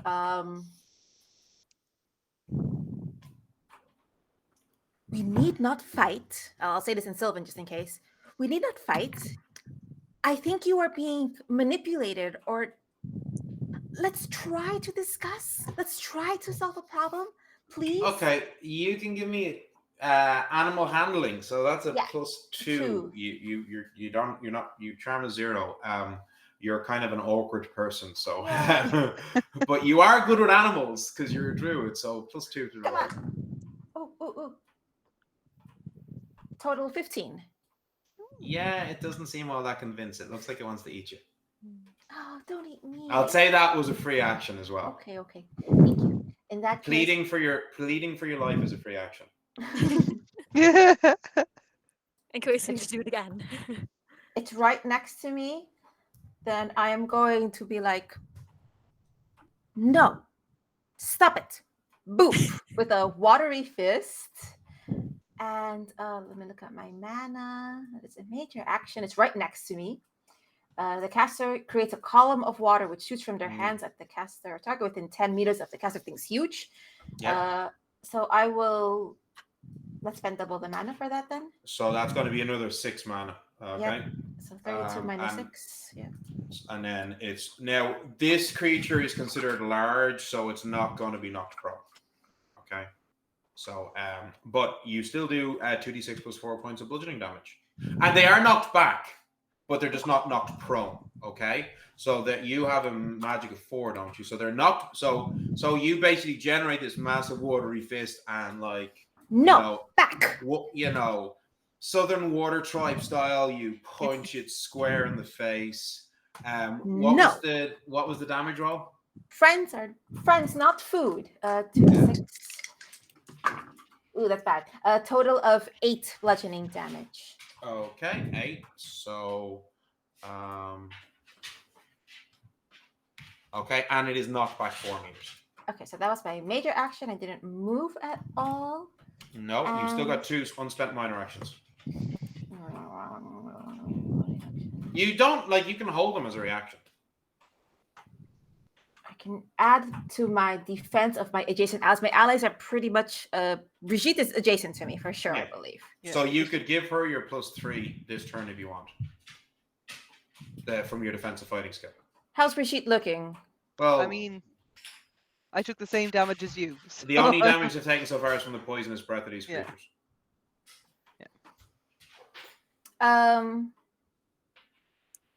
I'm okay for now.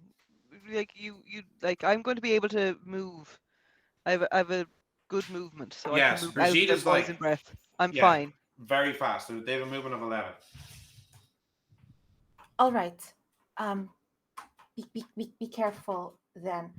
And I will use a minor action for Naturecraft, and could be used. I want to prepare some rope to maybe just I'm going to muscle tell you. them? I'm going to tell you now that would not be. You'd be making rope out of grass. It wouldn't be strong enough. Ah, Okay. but so- very in character. Then I'll just hold my ground for now. Yeah. Cool. All right. So next up is Brigitte. So Yeah. this creature is right on top of you. I am going to once again hit it with my lightning cane and expend another charge Lovely. Yeah. on there. So that is plus what is +7 to your attack Plus roll. 7, okay. You are very good at fighting with the cane. You studied Lacan because you're French. this is going into dice jail. No, I didn't hit What? So hold on. Wait. What was the roll? 2. So plus 7 is 9. Is 9. Okay, you're probably not going to want to do this, but there is a mechanic in Fey Earth where if you fail a roll, you can Right. spend grit points at a cost of 2 grit for every +1. Okay. So you're taking damage to make the roll. Okay. So you missed that roll. I'll tell you now, this creature has a defense of 14 because they're very big, so they're actually kind of easy to hit. So if you wanted, you missed by 5, it would cost you 10 grit. If you want, you don't have to. Yeah, no, I'm not. I'm not in a. Do I lose a charge, by the way, because I did? You you didn't actually You make hit, so you don't so lose the you charge. don't lose a charge. No. Okay. No, I'm going to not. I'm just I didn't hit. You're going to gracefully retreat. Yeah, I'm still suffering from the poison, and I'm Yeah. just kind of like, oh no, sorry, I didn't get it, and I'm So- going to retreat 1. because Yeah. this creature is stunned, it doesn't get its opportunity attack against you. So you Yeah. can just, instead of withdrawing for 5 meters, you can go to full 11 meters. I'm going to go over the full 11 meters. Okay, Yeah. all right. So, but the stunned condition keep has one- ended. For them. Yeah, I'm going to keep 1 You're keeping a minor action just in case. 1 minor action just in case. Yeah. I'm still Cool. right in front of it.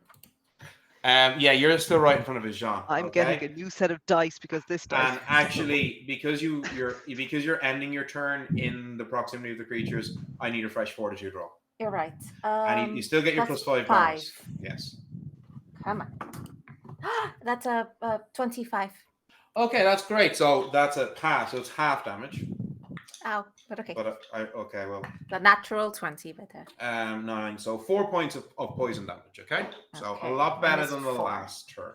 Okay. Yeah. So you can all see Jean is struggling with the poisonous breath of these creatures. So it is now the Tatzelworm's go. So evens odds. Like you're right there, Jean, but Brigitte has been annoying it. So I'm just gonna go roll. Evens it goes for Jean, odds it goes for Brigitte. Evens, Jean. So the Tatzelworm turns and is going to try to bite you. Shield. And well, hold on, I don't even think you. I rolled a 7, so that's gonna miss anyway. okay. So you don't even need to waste your mana. I ducked. Okay. The other Tatzelworm is also basically beside you, so it can't move, but it can still attack. So it's also going to go for you. Ah. Now that was a 21 to hit. Okay, well, my shield. Will my shield get? Is me only a out there? +2 bonus to your To, defense. But what you do have is the spell Witch's Shield. So if you cast that, then you can spend your 2 mana to cast Witch's Shield, and then I have to re-roll and take a lower value. So I like the sound of this voice of wisdom entering me from the heavens, so I will expend that 2 mana. okay, and I re-roll, and and the second roll was only a 7, which brings it up to a 9, which your base defense is 12, 15. Actually, it's 15 right now, so yeah, you're good. I All right. said no. Albert, it's your go. I want to turn to my party and say, do we want to kill them now, or do we want to do we want to run away? What do we want to do? Do we I wanna kill don't them? think we can run away. I could cast the trap on the other one, because I put a trap on one of them. Yeah, you could cast Rocky Maw again. I want to know, because Albert likes animals as well, but he understands we have a job to do. Yeah. So what do you guys want to do? Will Um, determine my next action. I think we're I'll more. need a decision very quickly. Sorry. Okay. Okay. Go All right. for it. No, Yeah. I will cast healing. Not healing word. Healing word on. On Jean. John. Yeah. Okay, so how many mana are you spending on it? For every 2 mana, it's 1d4. Up to a maximum of 4d4 for 8 mana. I'll spend 8 mana. Okay, cool. So So that's 4d4 plus 5. plus 5. Yeah. Okay. 3, 7, 10, 13, Plus 18. 5, 18. All right, Oh, you are. I'm all filled up.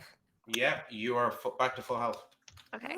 Thank you. So that was your major action. Do you want to do any of your minor actions, or are you basically just staying where you are? I'm gonna. Well, I had to go up to her to touch her. Well, no, after- you used healing word, not healing touch. So Oh yes, I did. so that Okay. was like you're within the 10 meters of her, you know. Okay. So, I will stay where I am. Right. So top of the initiative order, Jean, it's your go. There's still something in my face. In that case, it's a medium. No, they're large. They are large. Okay. How are they looking? You're on mute, I think. Sorry, they're big, they're nasty, they're tough. They've taken some damage, but they're still going strong. They're still going strong. Yeah. Have you lightning? Lightning seems to do stuff. I don't have. So Minor action, lesser telepathy. You're going to try to use lesser telepathy on the creature, yes? Yep. Okay. I will tell you that with that failure roll that you would have gotten earlier in the session, these creatures have an animal intelligence. You know that. Okay, thank you for reminding So me. you do know that they have they are effectively a fey creature, i.e. an animal. They're not a sentient fey being like, as I said, a Heinzelmenken or a kobold or a goblin. Okay, in that case, So if you want to attack, the offensive spells that you have, I think the range that I think the melee is hurting very much. So I'm gonna try to keep pushing them away with a watery fist, and let's expend another. Let's double that, so another 6 mana cost. Yeah, cool. Right. Okay. So that's going to be 2d6 plus 4. Much better. Plus 4 is a total of 13 damage. Nice. And I push the one that is up in my face away. One thing I will say is that this bludgeoning damage that you're doing, you can tell that their thick natural hide is cushioning the attack somewhat, in a way that, say, the electrical damage from Brigitte's cane wasn't defending against. Okay, Yeah. so you reckon if you used other types of arcane attack, they might be more effective, but you're not sure. Okay. And I still have one other monster adjacent. Yeah, but that one can't move because it's like its paws stuck. Actually, they did get to do they would have gotten a let me know. attempt to try and right? Yeah, damn it. So they would have so roll a fresh 1d6 plus 4 for me there, actually. 6 to 10. Okay, nice. And they failed their fortitude roll on that. So Because in that case, if the remaining one cannot move, I'd like to start moving back a You bit wanna run so I away? don't get poisoned. No, well, I don't want to get poisoned right away, mainly. Okay, on my next turn, I can put another trap for the other one if you want. So you cast Watery Fist, punch back the one that had closed in on you to attack. because like they can obviously move. So it closed in, attacked. You punched it with the watery fist and pushed it back. It's 4 meters from you now. You could spend one of your minor actions to just get away from it. I'm gonna move back so I'm not in the. So I'm not breathing in the back. So actually, if you want to spend one minor action, move 6 meters back, and then you are now 10 meters from the creature, and you still have an unspent minor action. If you want to save as a reaction. I think I'll save it because I don't really have anything. Yeah, cool. Juicy. So Brigitte, That's my turn. Are we? I look around and go, are we leaving, or are we? Am I going back in and stabbing them again? I'm going back in and I'm stabbing them again. And So I go back. I go back in because I'd withdrawn the 11 meters, so I'm going to go into the one that's in the, because the other one is further in the back. claw. Yeah. So I'm going in once. If, like so it'll be one minor action to go in, and I go bad kitty, and again I bop it on the nose. Roll to attack.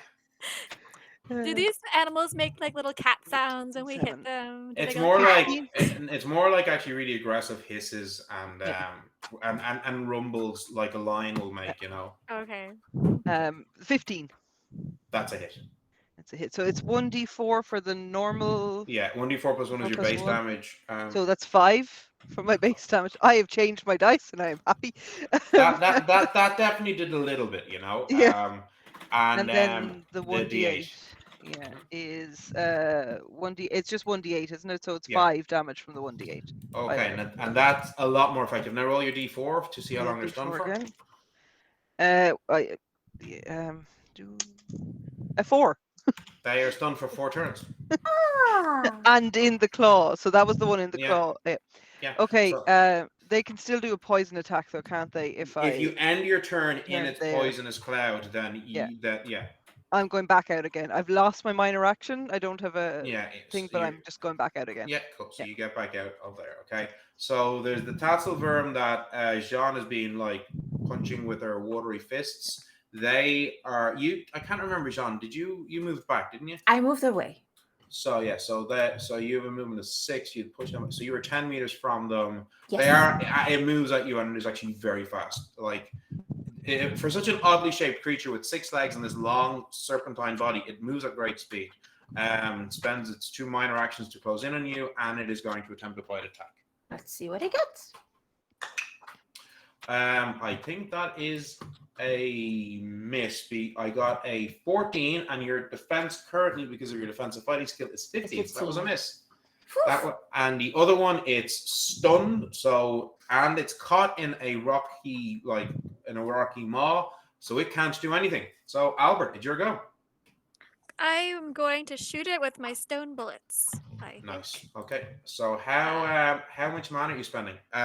Like the other spells, it's for every 2 mana, it's 1d4 to a maximum of 8 mana and 4d4. Let's go big. I'll do another 8. Okay, so big money. No, Didn't roll as well this do you time get to do Dex Acrobatics? That was a 8, fail. 9 plus 4, so 13. 13. They tried to dodge, but they missed. Okay, so 13 points of damage. Okay, did not like that. Did not like that at all. Okay. A question for you: where are they in relation to? Where is that one in relation to all of us? Are we bunched together at this point? Well, this was the one that. Sorry, actually, to clarify, the one that you just cast that spell on. Did you cast it on the one that had closed on Jean, or the one that's trapped? The one that's closed on Jean. Yeah, so the one that's closed on Jean is about 1 meter from you now, actually, Brigitte. It's because it came right beside you. Okay. I should roll for the trap also, I think. Oh yeah, roll the damage for the trap. Yeah.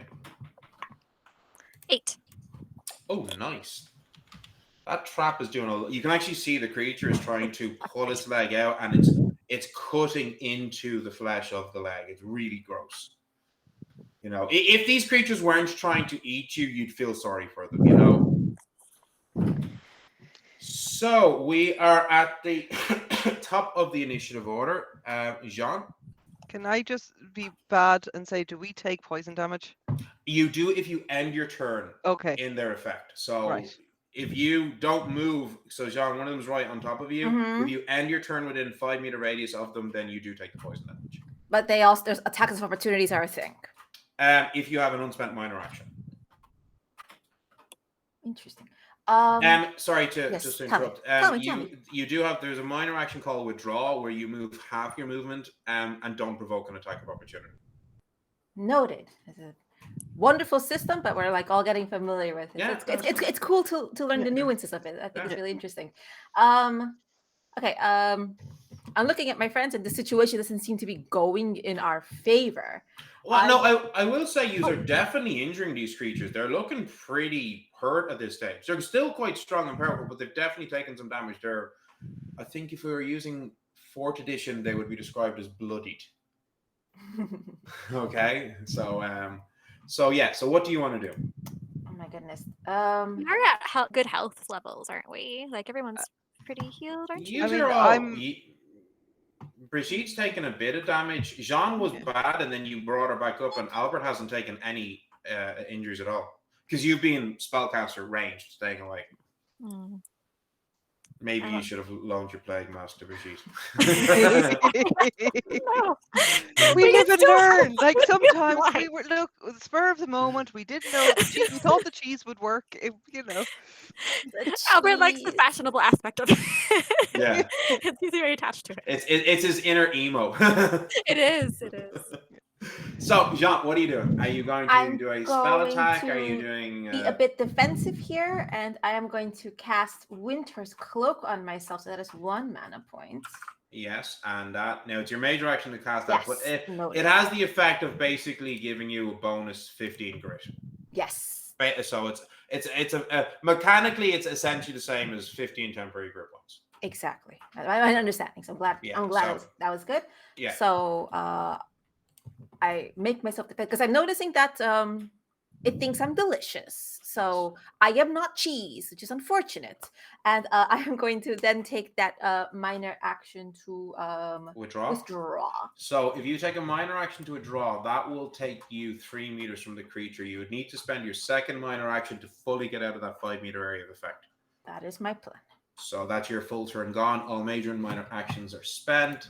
It is now Brigitte. It is your go. The creature is like a meter from you, like because you had gotten out of there, and like Jean was like a meter in front of you. So it's basically a meter from you. Yeah, I go well. It's looking bloody. I mean, the lightning seems to be working, so there's no point in going back to my other thing. So, oh no. This is a natural 1. No. Unfortunately, it's a miss. So, yeah. So you're using a minor action to try and close in. You hit it. Oh, no. So you use a minor action to close that 1 meter of distance. You hit, you swung, you missed. Do you want to use your other minor action to try and...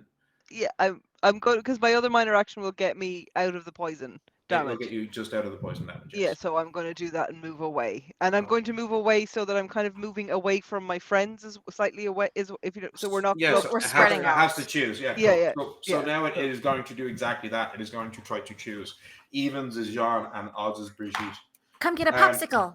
Evens is Jean. So it's going for you, Jean. It's going for the popsicle.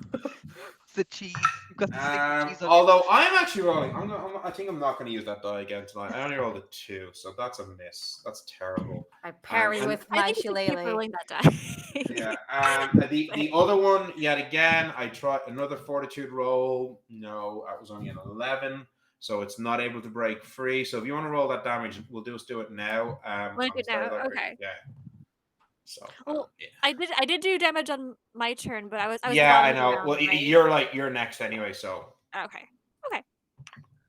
That is another 8. You're rolling fantastic with that. Yeah, spell. you really it's are. really yeah. And it is now your turn, Albert. I'm kind of considering doing another Rocky Maw to the other one, to be honest. This is working for me. Yeah. I'm going to do that. Okay, now if this one isn't stunned, unlike the other one was, so it will get to do a dex check to try and dodge. No, I rolled a 2. So Rocky Maw comes up on the other one. Okay, so that was another 4. Yeah, so just to be aware, you have 10 mana left, okay? So roll your 1d6 plus 4. 6 for this one. 6 total, yeah. Okay, super. It's now trapped. We're at the top of the initiative order. So yeah, Jean, you're like, there's another one now stuck in one of these rocky malls that Albert's been casting, and you had gotten just outside of the range of it. It's like you're like 6 meters from it. So Yeah. Brigitte was looking less good now. Brigitte is the only one of you who has any injuries currently, because you were healed up by Albert, and Albert has been staying well away from the creatures and not being able to attack. If someone wants to come get this mask, is it attuned to me, the mask? No. I could give it to one of you guys if you want to stay in the cloud, because I'm far from the cloud. Maybe I don't it's mind. good to have a clutch person, like run for help. Okay, so they are trapped, not moving. In that case, I'm going to go for the one that looks like the most damaged. That's the one that was also stunned by Brigitte's lightning cane. That means I can cast a moon beam. Yes. And the mana, I see 2 plus. Same as the other ones. You can do it for a maximum of 8, and that would be 4d4. So I will spend 4 mana instead of 2. So that's 2d4 plus 4. So let me subtract. And they would normally get Dex Acrobatics for this. I'm going to give him they still get a Dex check, but because they're trapped, they're doing so at disadvantage. So yeah, that's a fail. Okay, so I'm going to roll 2d4, and I'm going to add this to 2d4 plus 4. Yes. What is that? That's a 7 total penetrating radiant damage as I look up at the sky, and maybe there's a bit of sky past the branches. Yeah. Call down the moon and poop. Cool. Right. Yeah. Nice. Do you want to do any of your minor actions? I'm far away enough. There is nothing else I can really do that is useful in this situation, I think. I mean, if you want, you could just move a bit further, so you're like at 10 meters, or you're like within range of your spells, but at maximum range and a bit of a safer distance if you want. I'm currently at 6 meters away, you said. 1 minor action to move the 10 then. Yeah. And I still have 1 minor remaining. That is my turn. Cool. So, Brigitte? Right. So, where am I in relation to the bloodiest? That one's actually the furthest from you. That would be like 12, 13 meters from you at this stage, because you've been slowly kind of retreating in battle, you know? Yeah. How bad is it looking though? Like, is it? It's not. It's going to take more than 1 hit, but it's looking pretty bad. Okay? Like, it's badly injured. And it's still stunned. So that means that it only has minor actions and no opportunity attacks. Yes, but there's still the noxious cloud. Yes. Which is a thing that you could move in and out. I can't move in and out though, because you could move in, and then you can like split your movement in your second minor action to move in, hit it, and then finish your turn retreating. Because it's stunned, it doesn't get the opportunity attack because it's still stunned from the effect of your enchanted cane. Okay, I will go back. I'll go in and I will. This time I'm going to I see where the leg is being cut by the claw, and I sort of like zap. I go to zap it in there because it seems like that'll get in under its hide, and hopefully my dice will agree. Roll to attack. Come on, dice. That's 18 plus 7, 25. Yeah, that's a definite that hits. Yeah. So 1d4 plus 1 first. So that is 4 for the first hit. Okay. And then a d8. A d8. 5 on the d8. Okay, it did not like that. Now roll another d4. sorry, dude. Yeah. That's just 1. Okay, well, it's still that's cumulative on top of the previous rounds of stunning. So I'm gonna book it back out again. So I don't go as far out. Like, I just want to be out far enough, because I see that it's like, so I'm out far enough to avoid the noxious cloud. Ooh. But I'm. So, let me just boom. I heard an extra dice roll there. Yeah, that was me seeing if they could. So the creature, the first one, the less injured of the two Mhm. cries out and pulls, and the rocky moss shatters as it breaks free of the spell. But it was its major action to do that, and it's going to use its minor action to close on Jean. Okay. So, and then the other one, yeah, it doesn't have any major actions. It's stunned. It can't even try to break free because it's being battered by our lightning ninja here. That's So a yeah, good system, actually. yeah. So I Albert, feel like the stacking of the stuns is a bit mean, but I'm also happy hey, about it. yeah, you know? look, it's That's the game. yeah. They also So, rejected our cheese. They could have had cheese. They They could have had Lost cheese. away, Yeah. so. Albert, it's your go. Brigitte, how are you for health? Oh, me, I am at 35. 35 out of Yeah. 46, yes. Okay, I think you're okay for a little while, so I'm gonna Yes. just try to kill it. So are you going to go for the one that's closed on Jean or the other one that's stunned and still captured? I'm a popsicle. I can take a hit if I need to. Yes. Famous last words. Yes. I never go for the one that's free. And Yeah. So that would be the one that's attacking Jean, who is currently protected by this coating of ice around Yeah, her body. I can take a hit if it needs to bite me. Yeah. So. True. But anyway.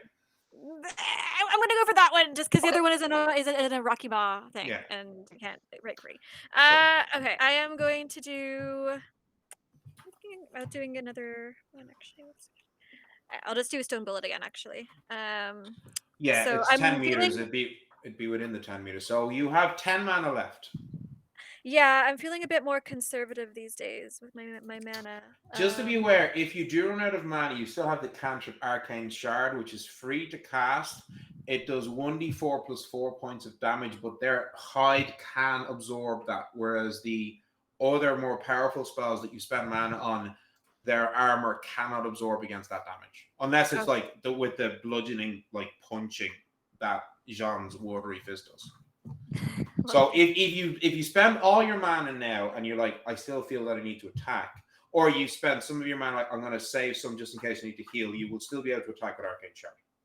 Okay, I think I'll do the same as I did before, where it was 8 points of mana, and then I'll still have 2 left for like a healing thing if people. Yeah, you'd still dump like 1d6 plus 4 points into somebody close on the healing touch you on it. So that is now he does get a dex roll because he's not.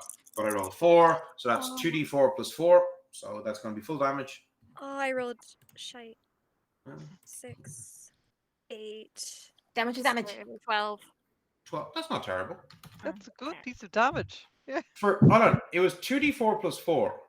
Yes. Wait, 4, 6, 7, 8 plus 4, 12, right?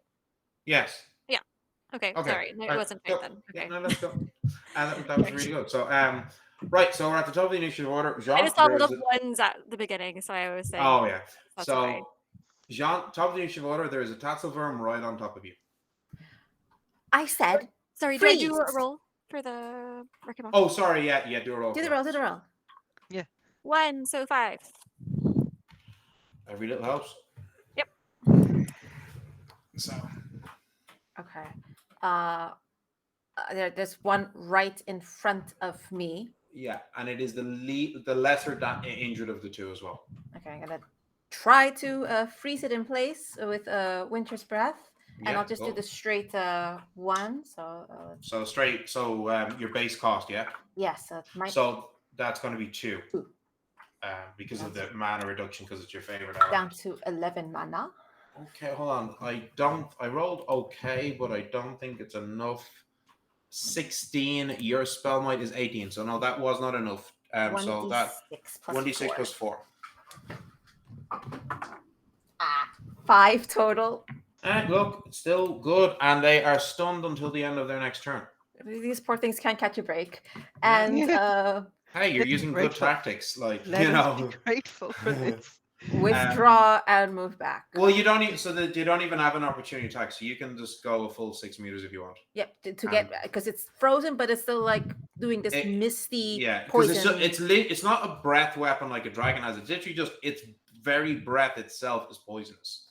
which is actually quite a common theme in a lot of European folklore, like basilisks and cockatrices and the likes. With them, it wasn't that they would breathe out like a classic high fantasy breath. It was like, no, you just came near them and you could die because of the poisonous breath. Like so, and the Tatzelwurm from Swiss folklore is the exact same. So yeah, I'm going to move in a straight line away from the frozen yeah. from the frozen one. And then just kind of like keep goading at it with my eyes while I tell my other two like finish that one off. Yeah. Cool. And that's my turn. And I will. Brigitte? I go in and I stab. Okay. Yay. So roll to attack. So that is 9 plus 7 is 15. Yeah, it's a hit. It's a hit. So the basic attack is 3. Okay. And then my D8. Where's my D8 gone? There it is. 8. Describe your killing blow. Woo! So everything has to have a bit of a flourish.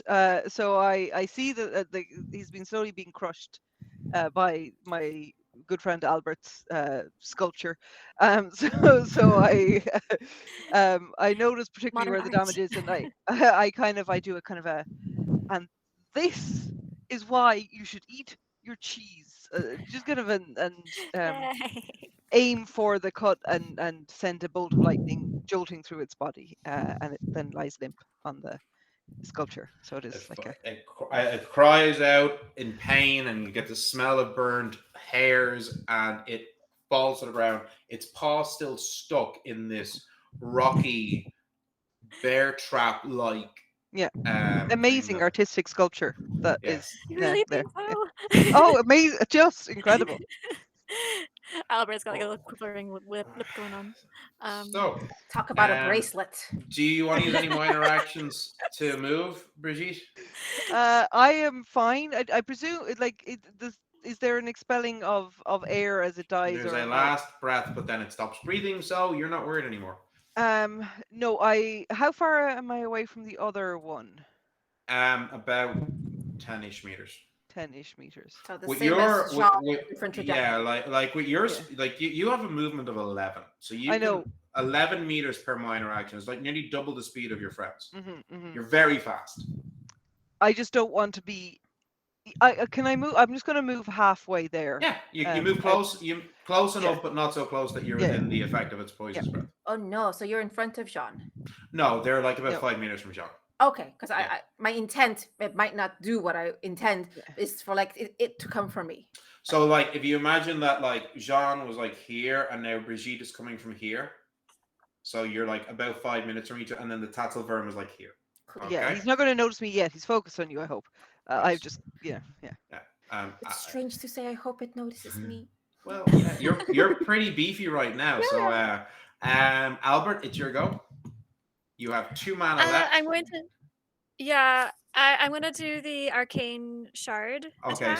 so now you need to give me an attack roll, and you're adding your magic score, so that's +4 to the attack roll. Okay. So I'm sorry. Can you say that again? Can you repeat that? So you're rolling an attack roll, and you're adding it's a +4 to the attack roll. +4 of the D20. Okay. Yeah. 8. Total? Yeah, I roll a 4. Just give me 1 second. Okay. Frozen. Can't get them always. No. Sometimes, yeah. Twice per day, you can bless a number of allies equal to your charm. Okay, so you do have an ability as a mystic. Twice per day, you can bless yourself, which is basically the equivalent of granting a +5 to a roll. I'd like to bless myself. So you bless yourself, you channel your spiritual connection with your patron saint, Saint Francis, a saint famous for his love of animals, as you send this shard of arcane energy and you strike the Tatzelwurm.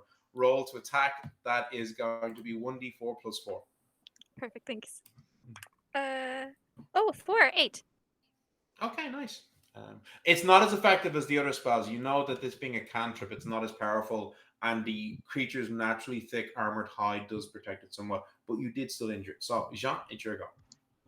It's frozen still, or am I guessing that? It's now no. It was for one turn, and that was last turn. So Okay. this turn it will be able to act. Let's both be popsicles. Okay, so we're going to spend 2 mana, minus 9 mana left. Please roll bad, kitty. Sorry, what are you casting? I am casting another Winter's Breath because this Winter's strategy Breath. of Okay, yeah. trying to keep it stunned Yeah. seems to be. I rolled a 19. Okay, so it's not. So you do still do the damage, Damage. but it's not stunned. So I rolled a natural 19 and your spell might was 18. So like a wise friar once said, you can't win them all. yeah. That is a total of 6 penetrating cold damage. Okay. And I guess it saw me like trying to cast that. Yeah. It's not very happy right now. It's looking pretty banged up. But it's also not looking happy at me, I hope. Oh, well, we'll hope. see. Are you doing anything with your minor actions? You can move a bit if you want. I'm not in its breath. You're like 6 meters from it. Like 5, 6. You're just on the edge of its, just outside the edge of its poisonous breath. It's a 5-meter radius. Then I will stay where I am. So if I move back, I don't want it to potentially jump on my other friends. Yeah. Okay. So Brigitte, it's your go. I have seen the damage that I did with my trusty cane, and I feel like I might as well jab this particular kitty in the side. You're like 5, 6 meters from this creature. It's what Yeah, so I move in, I jabbity jab. Strike it out with your cane. Yeah, I'm aiming for kind of like the joint between one of the legs, if you know what I mean. I'm kind of like, I'm not at their head, kind of their body kind of thing. And that is 17 plus 7, 23. That's a hit. And that's 4 damage just off the normal damage. Okay. And I keep misplacing my D8. And 3 lightning damage. Okay. Do you want to move? Well, first of all, I'm going to see how it's 2 rounds it's stunned for, by the way. Oh, that's right. Yes. Yeah. Very good. Yeah, I'm going to move back 6 meters, just to be out of the breath. Sorry, I feel so bad for these giant kitty lizards. They are like man-eating giant kitty lizards. I know, but they're not here of their own volition. Like, there's definitely something else going on. They are also eating the livestock. Yeah. We tried diplomacy. We really did. So the creature is confused for a minute because you just injured it badly, and Jean has also injured it. And it starts slowly moving in the direction of Jean. It's stunned, but it can still move slowly. It gets up to you, Jean, but it doesn't get any further, and that's its whole turn. So, Albert? Yes. I'll use my last 2 mana points actually and do another stone bullet. I think it's only 1d4. This is for that one. Yeah. Yes, it is. And I'm not going to give it a reaction dex to try and half it because it's stunned. Well, actually, I will, but it's at disadvantage, so it's like a minus 5 penalty. Yeah, that's it. All right. 6. 6 points of damage. Okay, describe your killing blow. Wow. It had 1 grit point left. If you had rolled 1 point higher, then it was gone. Okay, so I kind of want to just do the finger gun thing. Okay. For my stone bullet. Yeah, just do it back there. Okay, so you point out you pew, okay, in the language of bisexuals, and you send this stone.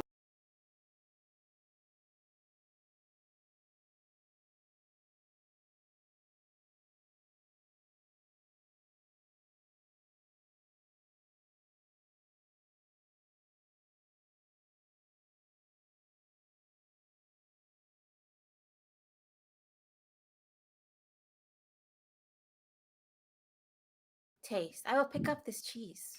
Hey, look, it's 5 second rule as far as everybody's concerned. 5 rounds, 5. Does it have like a musky kind of like poisony flavor to it? well, actually, because it's half of it was coated in a wax anyway, so it's Yeah. like Okay. it's probably fine. While I pick up the cheese, I'd like to inspect these corpses to see if there's anything. Have they a strange marking or enchantment on So them? you can give me, I'm gonna say you can give me an awareness roll, but you can still add your +3 failure, so that's gonna make that a +5. I will do that. Not a good. Total 20. No, these look. I mean, you've never actually physically seen one of these creatures before. You've read about them, you've studied them, you're familiar with them, but yeah, it's nothing in any way out of the ordinary. It looks as you would expect one of these creatures to look based on how you've read them, or read about their descriptions in books. I don't understand. What could compel these things to do what they're doing? Something's not right. I think we need to poke around Hans's little abode. What do you guys think? Yeah, I think we should go back and tell Robert. Everyone but Hans. The Statler family. Yeah, the Statler family. Mm. Looking at my idea. notes, going, I never took down his name. I was like, Robert. I'm sure it was Robert. Yes, I think we should go back. And tell them. maybe I'll take like a trophy, not a trophy, proof of the kill. And like I don't mean to like swagger with it, but just to like take us for our word. I mean, look at our wounds and look at these. How badass a trophy do you want? Your sickle is going to be a bit hard if you wanted to take the head. You could Seems try and unwieldy. cut off a claw or get some scales from its body. The spines. Spines, there's spines protruding along the spines protruding along the spine, if you know what I mean. Yeah, I think a spine. like a couple of spiky spines. You could smack a spine with your shillelagh, your club, and try and break one off. Whack, whack, whack. Yeah, so I'm not even going to make you a roll for that. You smack one, or you break a couple of spines off the back of one of the creatures, and you all head back to the cobbler's house. Yes. Yes. Yes. To the. And it's like proper night now. Yeah. Oh, it's like maybe about 10:30-ish. It's definitely like it's nightfall. It is dark. Brigitte, you like dig up. You get your oil lamp, which you would drop on the ground. I get Sean to find it for us because she is better. Yeah. So you get Sean to find it for you, and Jean uses her Goblin Spark, her magical Zippo lighter, to relight the thing, and you all head back to the Wenger home where the Statler family are staying with their relatives.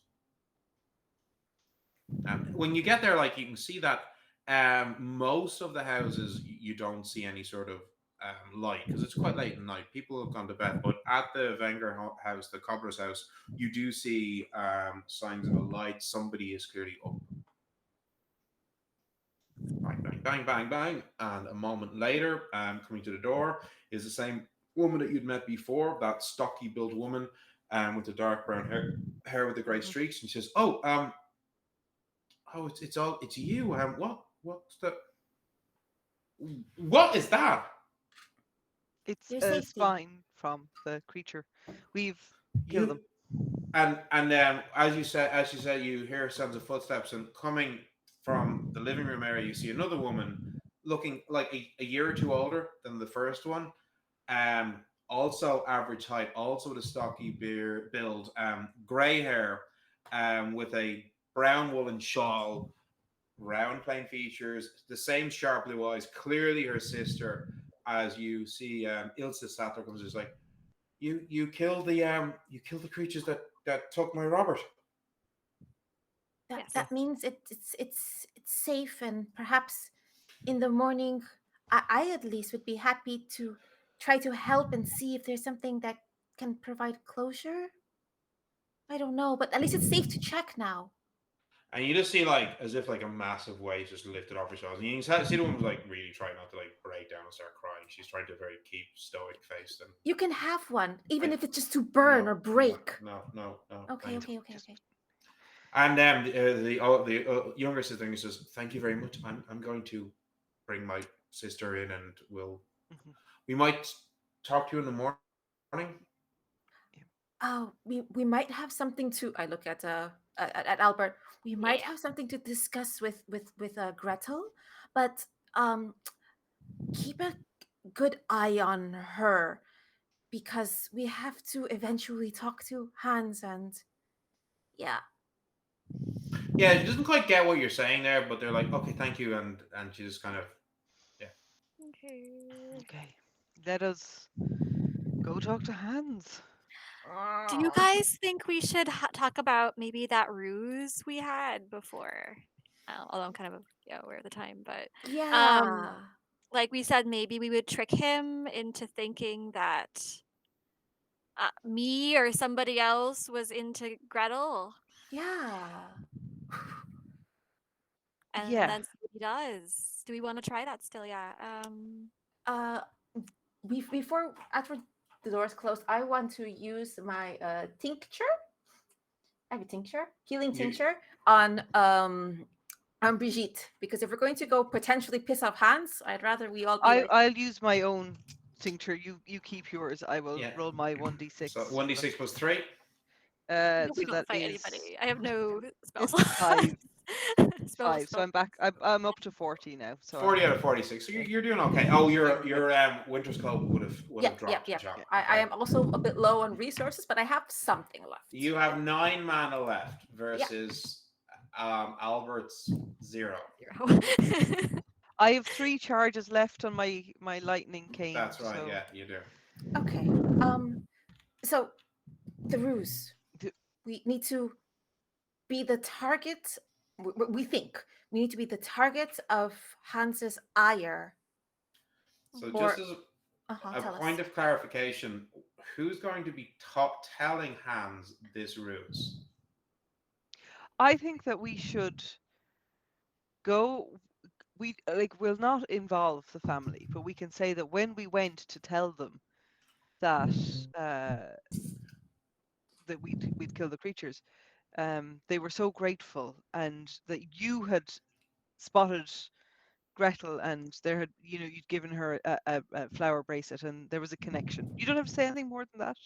Okay, yeah. I So don't know if that's Brigitte would be saying this. Is that it? I think Brigitte seems very convincing. Brigitte is by far the most charming of you all. Okay.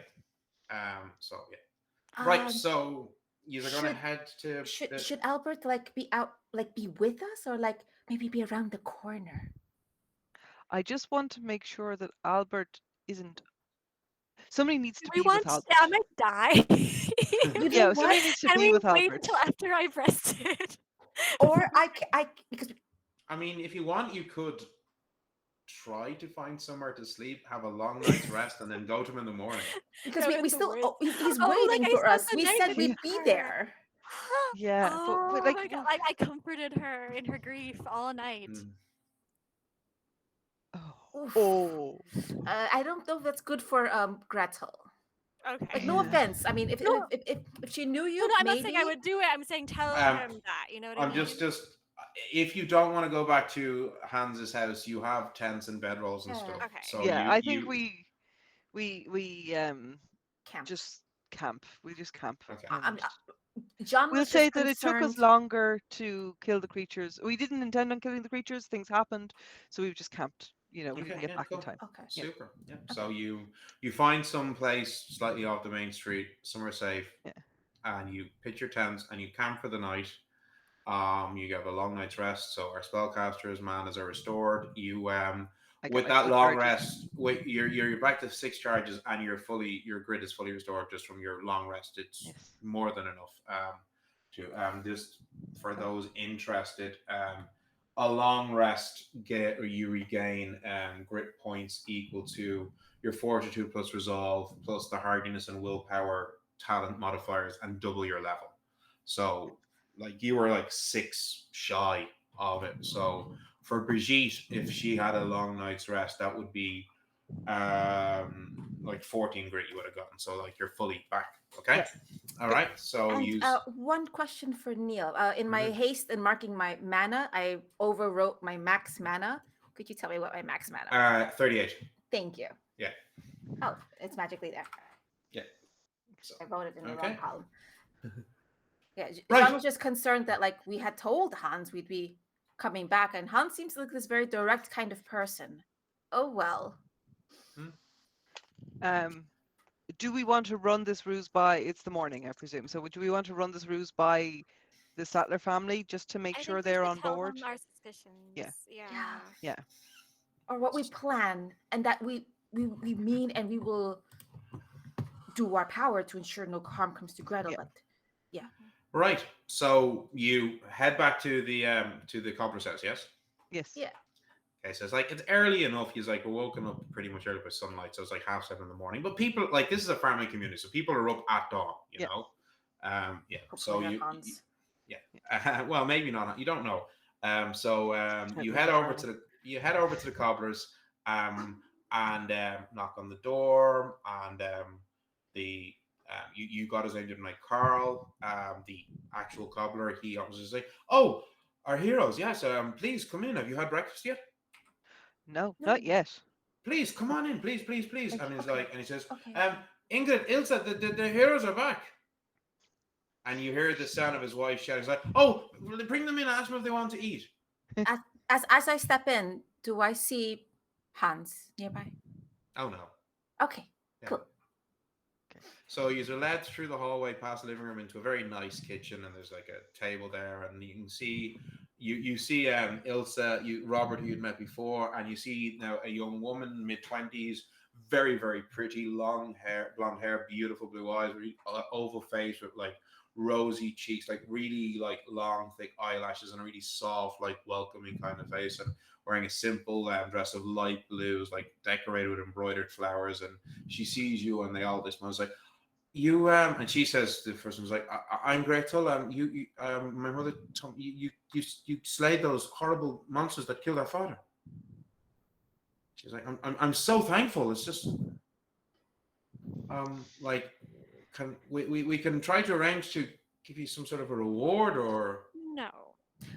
None. Reward, no, but perhaps your help in uncovering what there has to be something more. We have suspicions, and we think you can help. We think your name can help us uncover a bit more. what do you mean? What?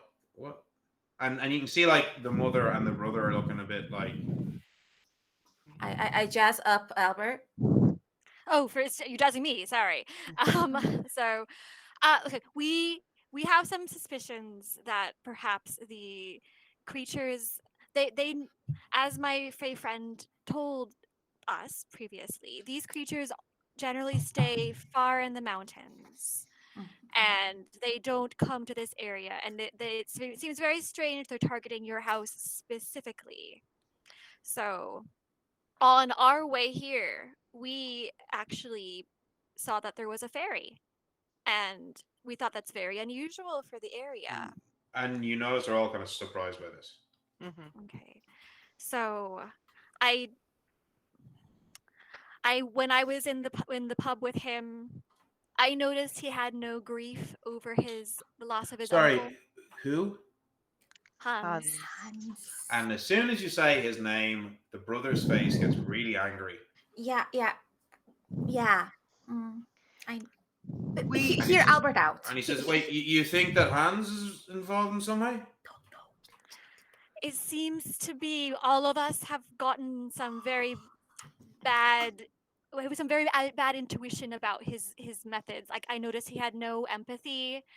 It just seems very strange that his uncle died so suddenly to make him a wealthy man, and then your father objected to the marriage, suddenly he's dead. There's too many coincidences here. Robert like stands up and was like, "I'm going to kill him. I'm going to go No, and I'm going Wait, to." wait, wait. we don't. We don't, Robert. We don't know. This is just pure conjecture at this point in time. We don't know. And furthermore, we'd like to collect proof, but in a way that makes, I hold my companion's shoulder, us the target, so that you need not put yourselves in danger or dirty your hands. We're All right. strangers here, so we're slightly safer. You see, Gretel puts her hand on her brother's arm and he sits down and says, "What is your plan?" Would you like to go on a date with me? Okay, he says, and his voice kind of breaks. It's what? We Excuse don't me? necessarily, just to clarify, you don't necessarily need to go on a date with her. We want to imply that there might have been a connection made between our, our good friend and yourself, um, to potentially spur some jealousy. Yes, not a real date. No. Simply the suggestion, the verified rumor, as you will. But you will have, thus I say we ask for your name. Okay. We And respect you, we respect your wishes and who you wish to have a relationship so, with. so what? You would have me be seen out with this man, or you would just go straight to Hans and tell him that I have fallen in love with him as the hero who slayed the monsters that killed my father? We Would wouldn't that want be you to be in okay? danger in public, I think. Yeah, no. Yeah. And That's like she looks at her mother, and her mother's just like Reed doesn't know what to say, and her brother says, "You promise my sister will be safe." Yes. We promise to take the danger on ourselves. Okay, let us set the trap for this rat. Okay. Please conceal all of yourselves. Have you a cellar? Could you all like wait You there? have seen Hans, yes? I have also seen the beasts that have conveniently brought what he may think fortune. And the coincidences and the ill omens that surround Well, him. if he was able to conjure these creatures, then there's nowhere safe. So we are in your hands. What I could do is, well, I could cast some spells to make you safer. Would you not want to save your power in I case? know. the, the We will be metagamer fine. inside me says Look, that too. we will be just We have the permission we needed. We didn't want yes. to act without your permission. Let us Okay. go and spring the trap, hopefully. Okay. Um, Right. So, do you stay for breakfast? I mean, obviously. Yeah, it's a lovely breakfast. Like it's a lovely like fried eggs, and there's some potato as well. There's some bits of bacon. There's some like freshly baked bread. Lovely strong coffee. It's like really nice. So, I think I feel much better. I think the full stomach and this wonderful food will help fortify us against talking with Hans. right. Well, you better go then, and so you just get up, you leave. He's gonna go towards. You do remember the directions to Hans's house, so if he's wanting, you just Yeah, head Yeah, straight there. we go through with the South. red with the red paint and Yeah. the So you head towards Hans' house. It's about 35-40 minutes of a walk. Like he's out a bit, and when you get up close, you can see, wow, this is a really nice farmhouse. Like it's really good. Like you can tell that this is clearly a prosperous farming area. The land around here is really good land. Okay. These farmers are clearly doing very well. A lot of road frontage. So it's but this is a very nice house, and you can see there's a faint trickle of smoke coming from inside. There's clearly somebody in. You don't see any evidence of work being done. Mhm. Okay. Was Okay. the plan for me to stay with Albert while Brigitte? Yes, I'll go in and I'll knock on the door and we'll see, and I'll just say that we had the most wonderful breakfast, and you'll never guess, but Albert and Gretel seem to have hit it off, and then we'll see Right. So you go up. what happens. So do you You want to wait a little bit so that you're kind of hidden a little bit? Like just I will. around the Yeah, corner. I'll Yeah. hide, and I'm gonna Yeah. just. I'm gonna cast the resistance to poison on you both right now. Okay, you cast In resistance to case. poison. You do have another. I don't know if you want to spend the mana now, but you do have another spell you could cast, Restorative Spark, whereby if somebody drops a 0 grit, they instantly restore on 1. Oh wow. Ah, You're that's saying that now? good. Yeah, I did see Yous were pretty grand, so you know. Yeah. No, the fact that you're saying that now is worrying. You know I'll what? just do poison breath because we don't have a lot of time. The poison I'm going, resistance. and I'm going to spend the mana for Winter's Cloak right now because it lasts Well, 10 minutes, Okay, right. So you do that. You cast your defensive spells. and I Okay. stay with Albert. And you get and Brigitte, you Yeah. knock on the door. Yeah. A moment later, Hans comes out and he's like, "Oh, you never came home last night. What happened?" Yeah, no, what happened was we went out to look at the other farm, to see what the lay of the land was, and we ended up killing the creatures. Brigitte has a spine, So totally. They're already dead. they're already dead, done, dusted. We've told the family, the Statler family, so they're and oh my God, we had the best breakfast there, and you'll Oh, never. you told Albert them and already. Gretel, I was hoping to Albert and tell Gretel them have completely hit it off. It's been amazing, like what. yeah, incredible. I'm like What do you mean? Like the nervous hero, they massaging called us the Albert's heroes, shoulders. I know. and I'm they hyperventilating. and they're back there. You know, he's oh, I think they're going to be meeting up later on to go for a nice walk together And and kind you of. see him like he steps back. He comes out a minute later and grabs his coat, and he just like barrels past you. Okay, furiously barrels past you. He's like, "I can't believe it! I can't believe it! After all of this, I cannot believe it. Friedrich, show yourself!" Interesting. Do we Who's hear this Friedrich? yelling from outside? Yeah, he's shouting his head off. Yeah. And with a flash, standing beside him is the fairy that you all saw on the road as you were walking towards the village of Bern. Casually standing there, I was like, "Yes." He's like, This is I have my last wish. She thinks she's fallen for this hero, has she? This It's Adam's apples. great and powerful man. A wish. I wish for you to make me greater and more powerful than Oh, a any of foolish these wish. fools. And the fairy just grins and smiles and says, takes his pipe, as you wish, and he blows smoke in the direction of Hans. And as it hits him, it kind of spreads around him. And he starts to, wait, what? And you see as the smoke seems to grow around him, he suddenly cries out as his skin suddenly darkens and his form suddenly gets thicker. The clothing around him is ripped apart, and within moments where once stood this man, Hans Berger, is now standing 40 meters tall, this powerful, massive oak tree that looks like it's about 500 years old. Wonderful. And Friedrich turns to you and says, "So, anybody interested in? Would anybody like a wish?" Do you know? No. You No, we're want good. some cheese? Hard pass. I'm okay, but if you ever feel in need of help, just give me a call. And with another puff of his pipe, he disappears.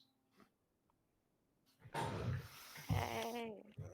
Well, at least Hans will provide some shade for the next 100-odd years. Indoors, as I see this tree like growing through the roof or something.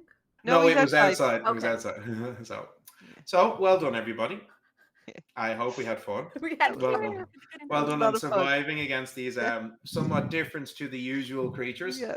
I hope that you found the system okay. I think we are due to wrap up very quickly. So if everybody wants to say their goodbyes, where they can be found on social medias, Ada, if you want to start with yourself.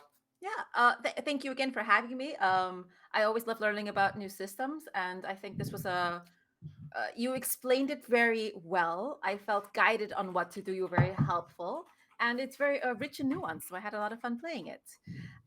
Everyone should definitely check out Bay Earth on Twitter. As for me on Twitter, you can find me at in the pan with underscore, so in_the_pan.